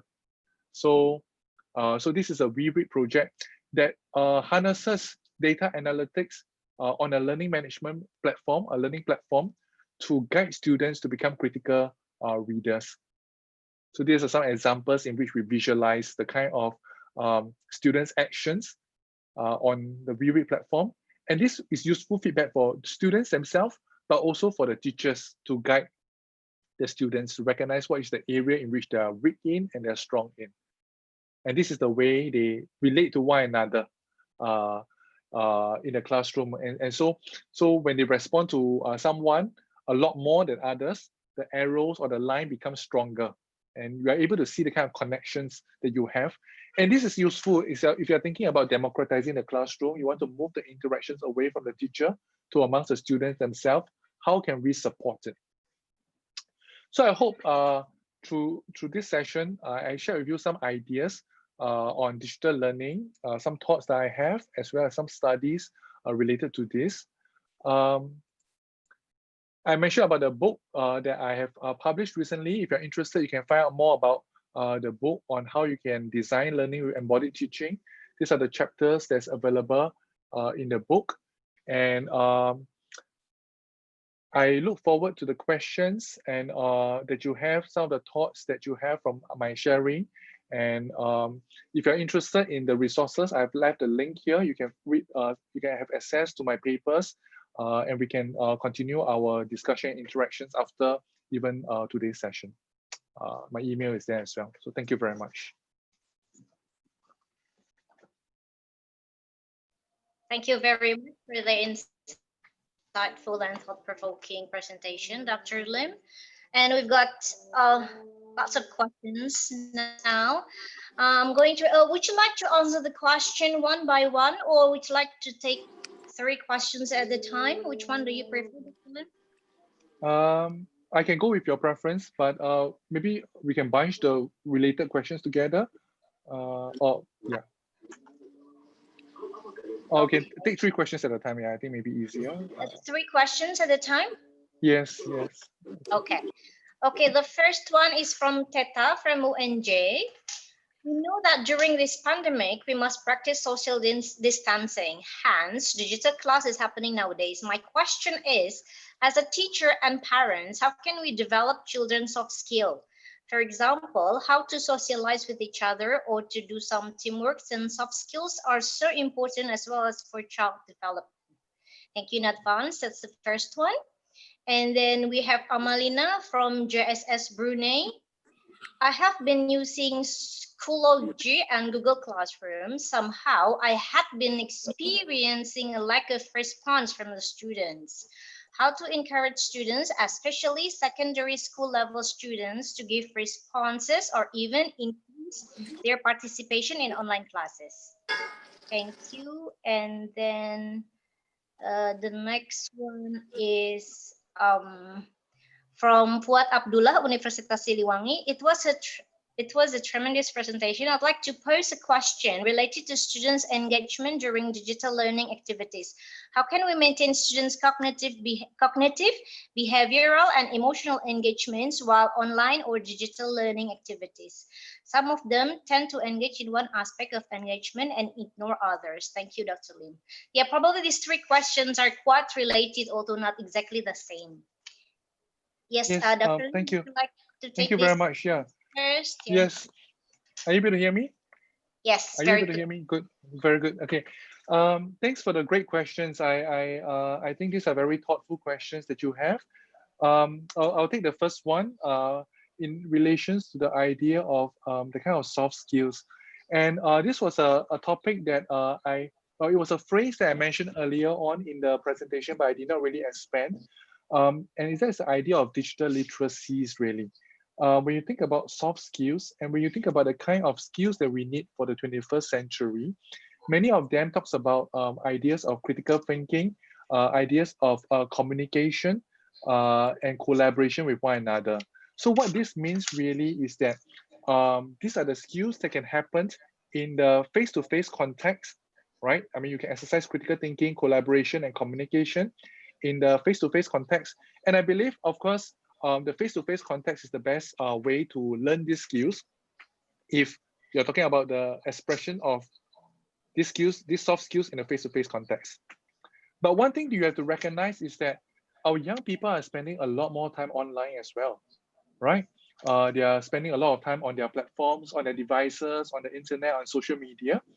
And the argument must be made that these soft skills of critical thinking, the soft skills of collaboration, the soft skills of communications must also happen on the online platforms in the digital space as well.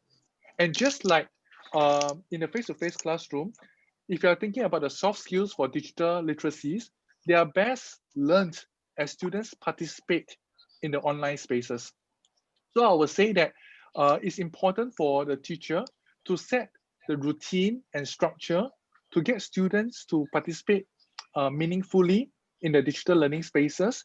There are also opportunities for socializing that can take place, group communication that can take place, protocol in which you respond to one another and give feedback to one another can also take place in the online learning spaces, in the digital learning spaces as well.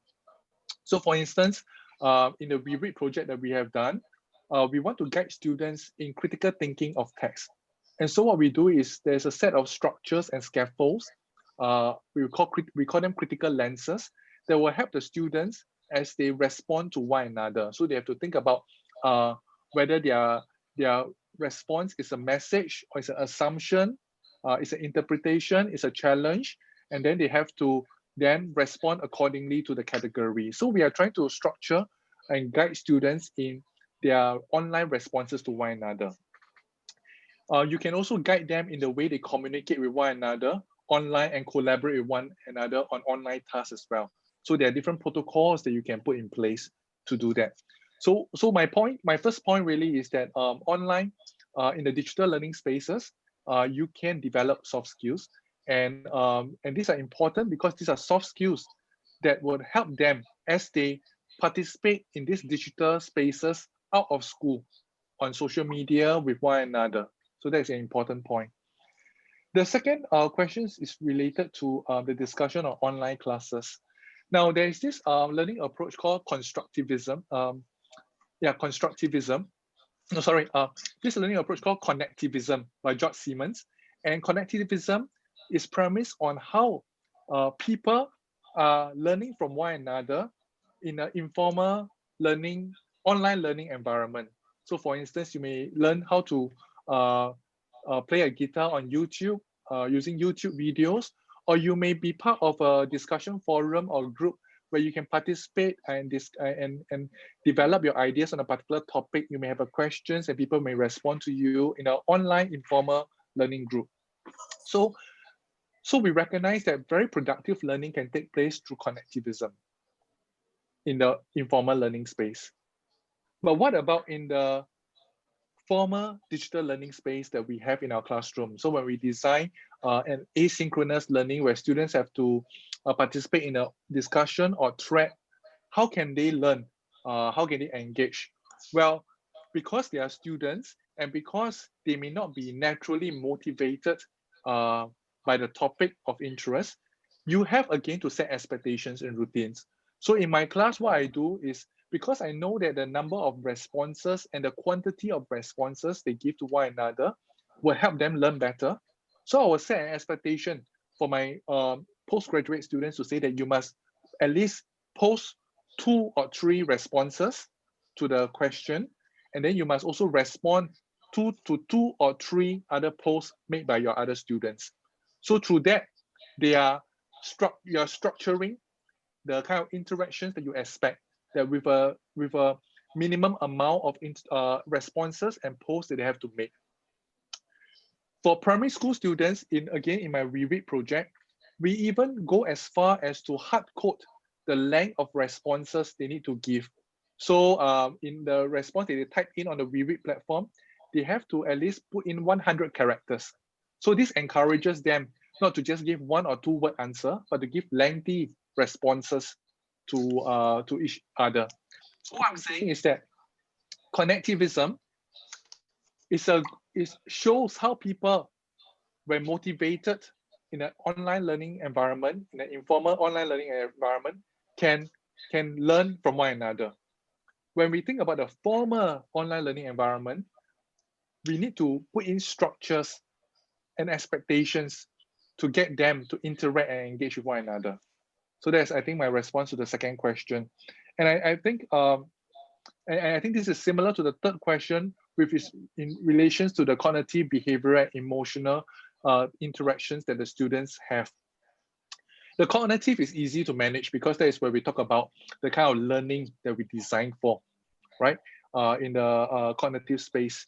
The behavioral would be a result of, again, the kind of routine expectations and protocol that you put in place to regulate their behavior. So for instance, a protocol within Zoom could be that everybody is on mute unless you are speaking.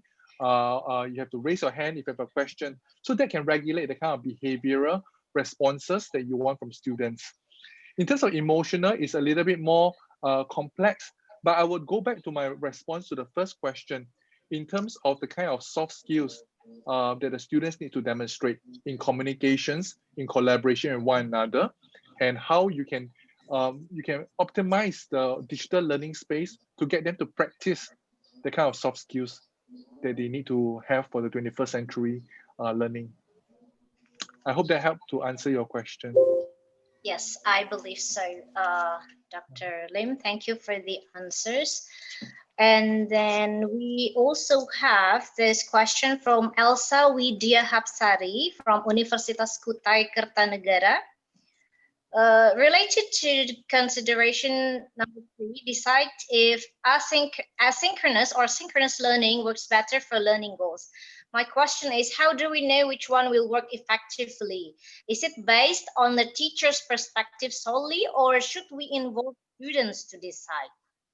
And then we have Bapak Lasito from UNJ. I teach language skill subjects and I manage them online. I often engage students with structured activities and language practices. For all these activities, I should provide feedback for students' work, and this is really killing me.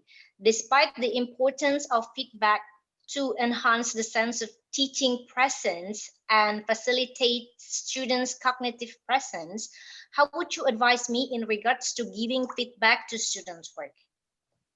And then we have Arif Izak from Balai Bahasa Jawa Timur. The most problematic matter in the digital or online learning system is how to keep the students' engagement during the learning process. It's not wise to compare apple to apple between Indonesia and Singapore, since both have a very different culture. What do you think about this, Dr. Lim? Thank you so much. Yes, probably the last one is similar, but yeah, he asked you to compare with Singapore. Yes, Dr. Lim, please. Yes. Thanks for the questions again. Very, very thoughtful. Very, very good questions. I will take them one at a time in regard to the asynchronous and synchronous mode and whose perspectives it should be taken from. It's a great question. If you remember my presentation, I first laid the foundation by saying that the teacher is a designer of learning experience. So the teacher is the one that thinks about how the different activities and tools can be used to support the students' learning. So the responsibility really lies on the role of a teacher to help students to learn better. So I would say that the teacher plays that key role, and the perspective of the teacher is very important. The judgment of the teacher is very important. But having said that, if you remember the first consideration that we made, what must the teacher think about? Well, the teacher must think about the learning objectives in relations to the profile of students that they have. So really, the teacher in designing the learning experience have to be considerate to think about the students that they have and the needs of the students, whether they are very savvy with technology, they are very good with technology, or should you prefer a simpler and less complicated type of technology to support their learning experiences.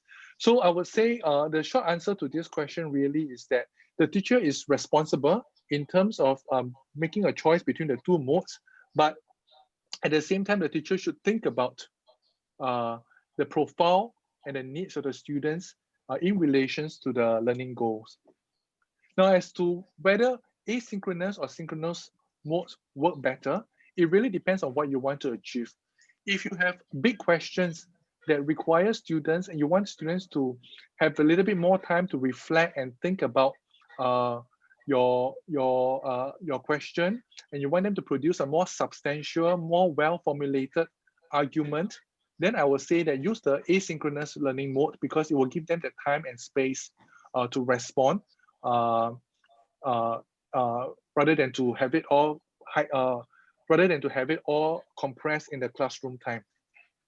If you want to have a lively interaction and exchange, where you want to have many voices coming in, then the synchronous learning mode can help to give a sense of community and participation, because that's where everybody meets online. They're able to see each other's faces while mediated through the screen.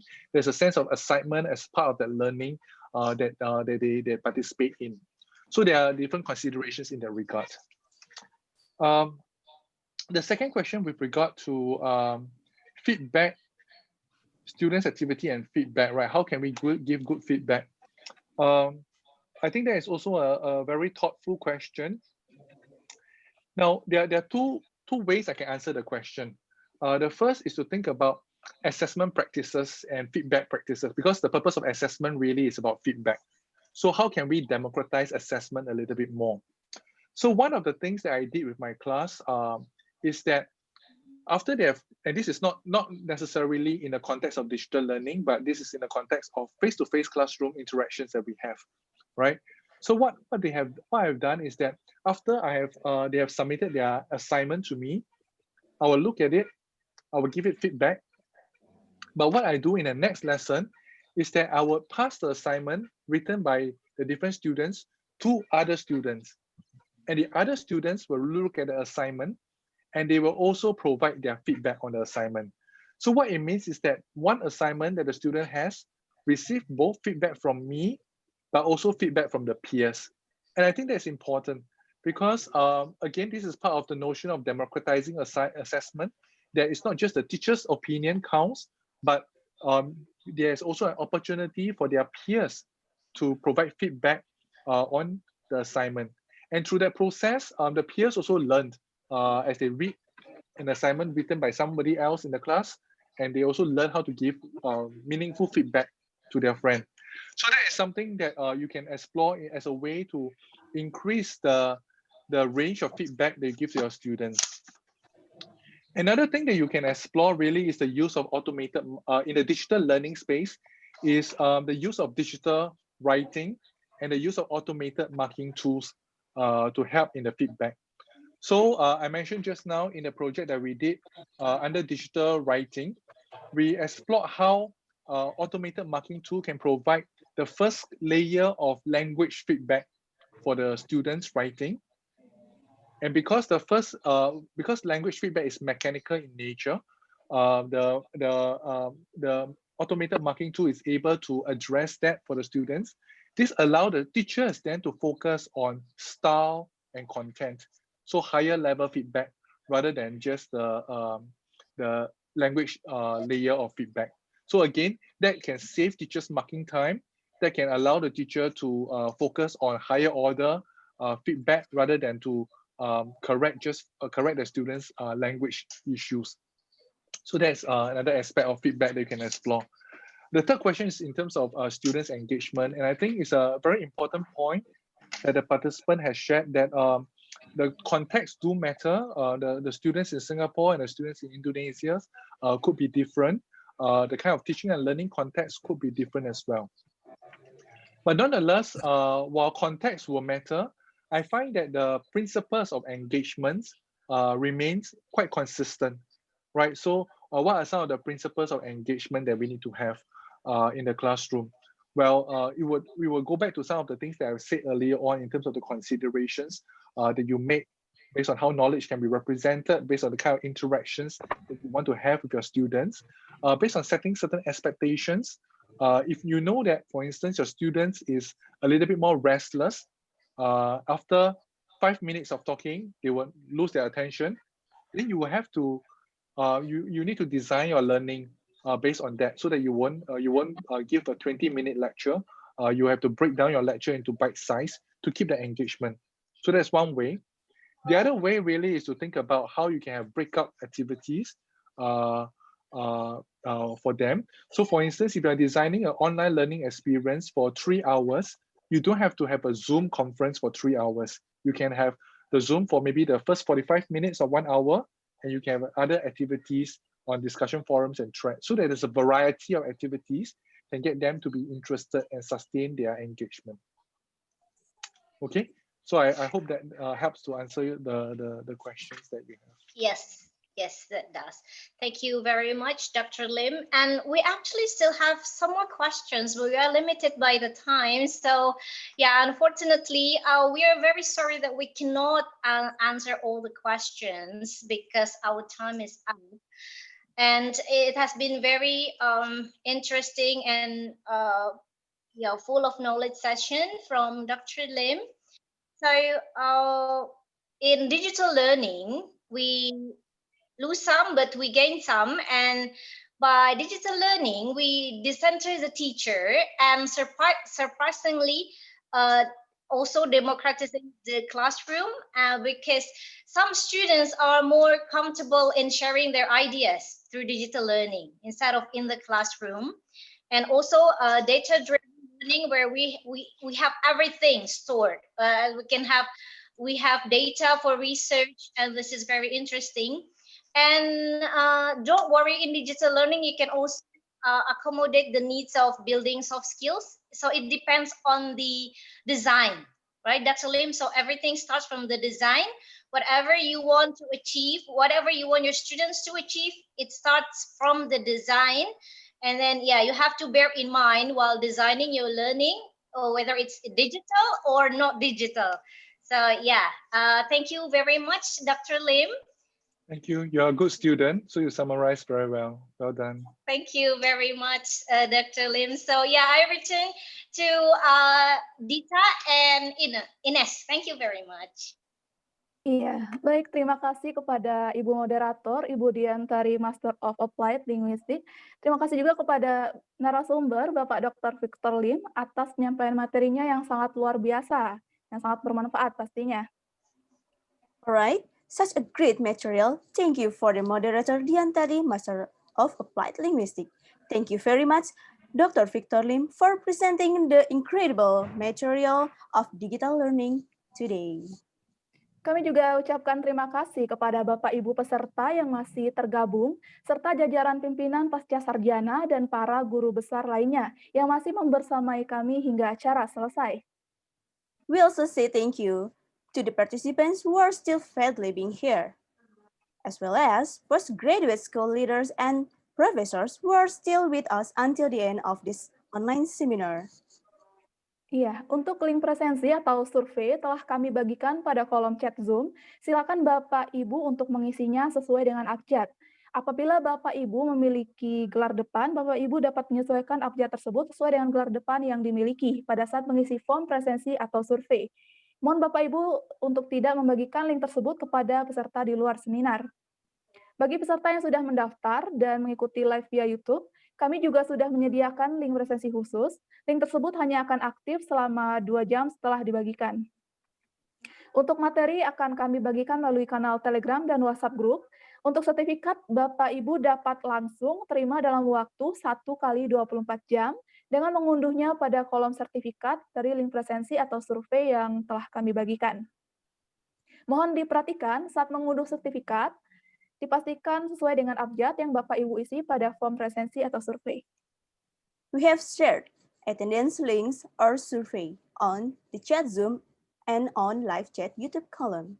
Please, participants, to fill the form, and the form must be completed based on the alphabet of your first name. That link will only be active for 2 hours.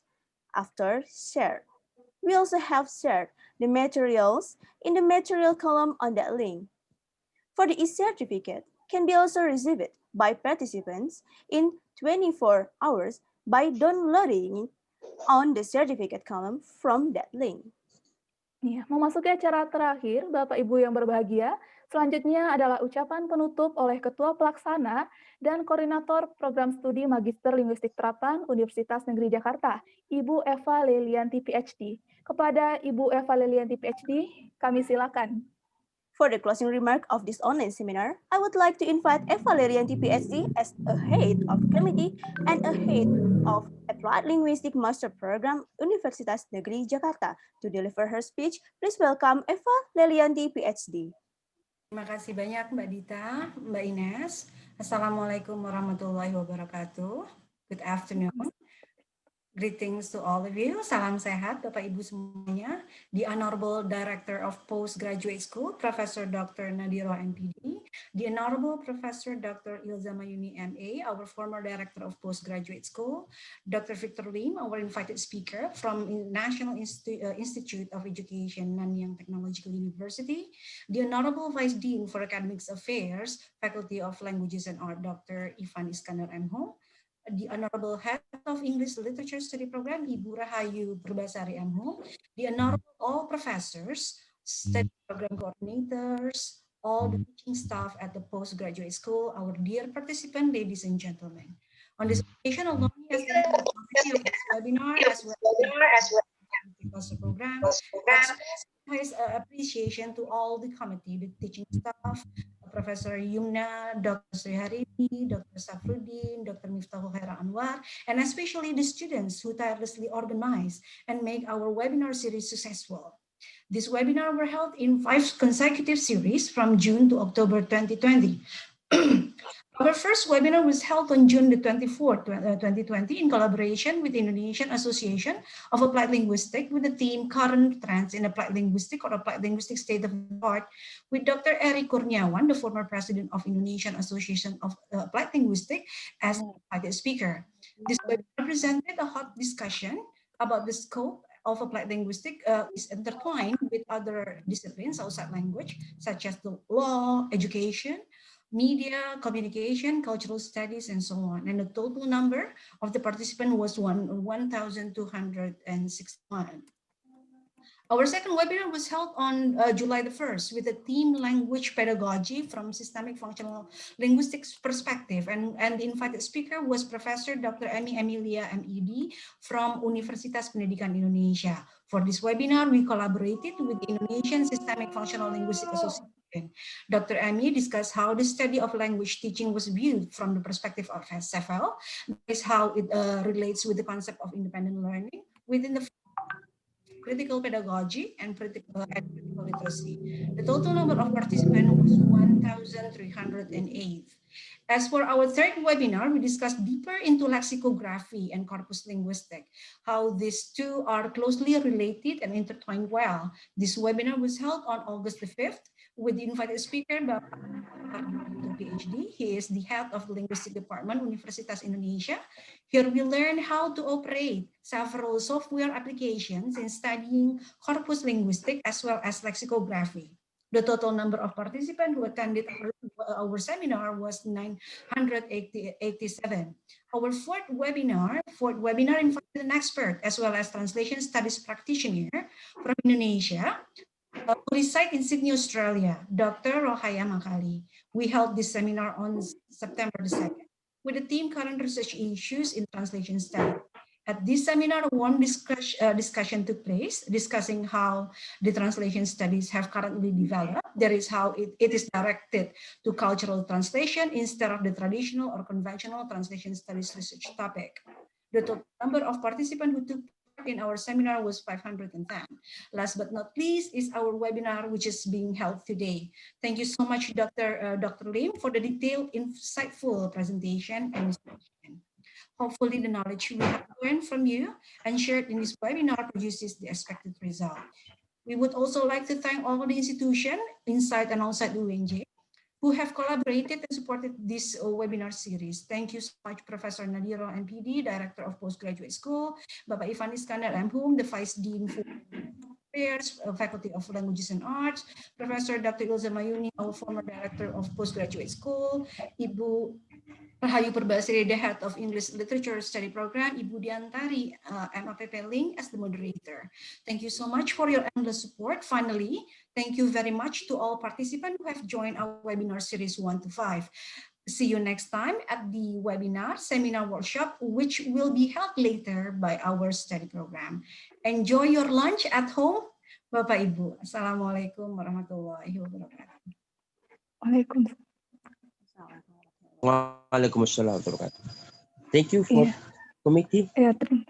Terima kasih Bu Eva Lilianti PhD yang telah menyampaikan ucapan penutup acara kita hari ini. Thank you very much, Eva Lilianti PhD, for delivering the closing remark today. Topik kita hari ini sangatlah luar biasa, sekaligus sebagai seri penutup dari seminar daring Prodi Magister Linguistik Terapan Universitas Negeri Jakarta. Kami berharap Bapak Ibu peserta senang telah bergabung bersama kami hari ini dan mendapatkan ilmu yang luar biasa. Sekali lagi terima kasih untuk semua peserta yang telah berpartisipasi demi keberhasilannya seminar daring ini. Kami mengucapkan juga terima kasih pada Bapak dan Ibu peserta webinar yang telah partisipasi dalam seminar daring yang telah berpartisipasi dari seminar daring pertama hingga seminar daring kelima pada hari ini. It was such a great session. I hope everyone is having a great time and can maybe learn a thing or two or even hundreds from the discussion earlier. Unfortunately, we have reached the end series of online seminar by Applied Linguistic Master Program Universitas Negeri Jakarta. Once again, thank you for everyone who participated to the successful outcome of this online seminar and the participants that have participated from the first to 5th hour online seminars. Demikian Bapak Ibu yang berbahagia, memasuki acara penutup, marilah kita tutup acara seminar daring seri 5 pada hari ini dengan bacaan hamdalah. Alhamdulillah. Mohon maaf apabila terdapat kekurangan, saya Dita Rosa Utami selaku pewarah dan panitia mohon undur diri. Kami mengucapkan terima kasih, tetap menggunakan protokol kesehatan dan menerapkan pola hidup sehat. I, Ines Nur Irawan, as a Master of Ceremony, on behalf of everyone involved on making this great event, would like to apologize for any mistakes. Please take care and be safe and stay healthy. Last, I will close the online seminar today with a verse. Enjoy vacation on Summer Palace. Going there by a plane. Hopefully, the present is impressed.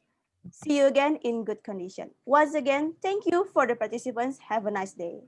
Sekali lagi kami ucapkan terima kasih Bapak Ibu yang telah mengikuti kegiatan pada hari ini. Selamat beraktivitas kembali. Wassalamualaikum warahmatullahi wabarakatuh.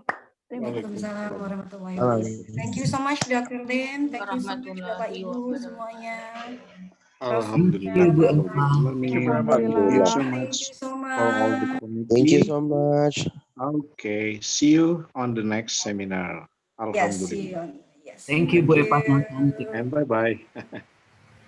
Thank you Bapak Ibu.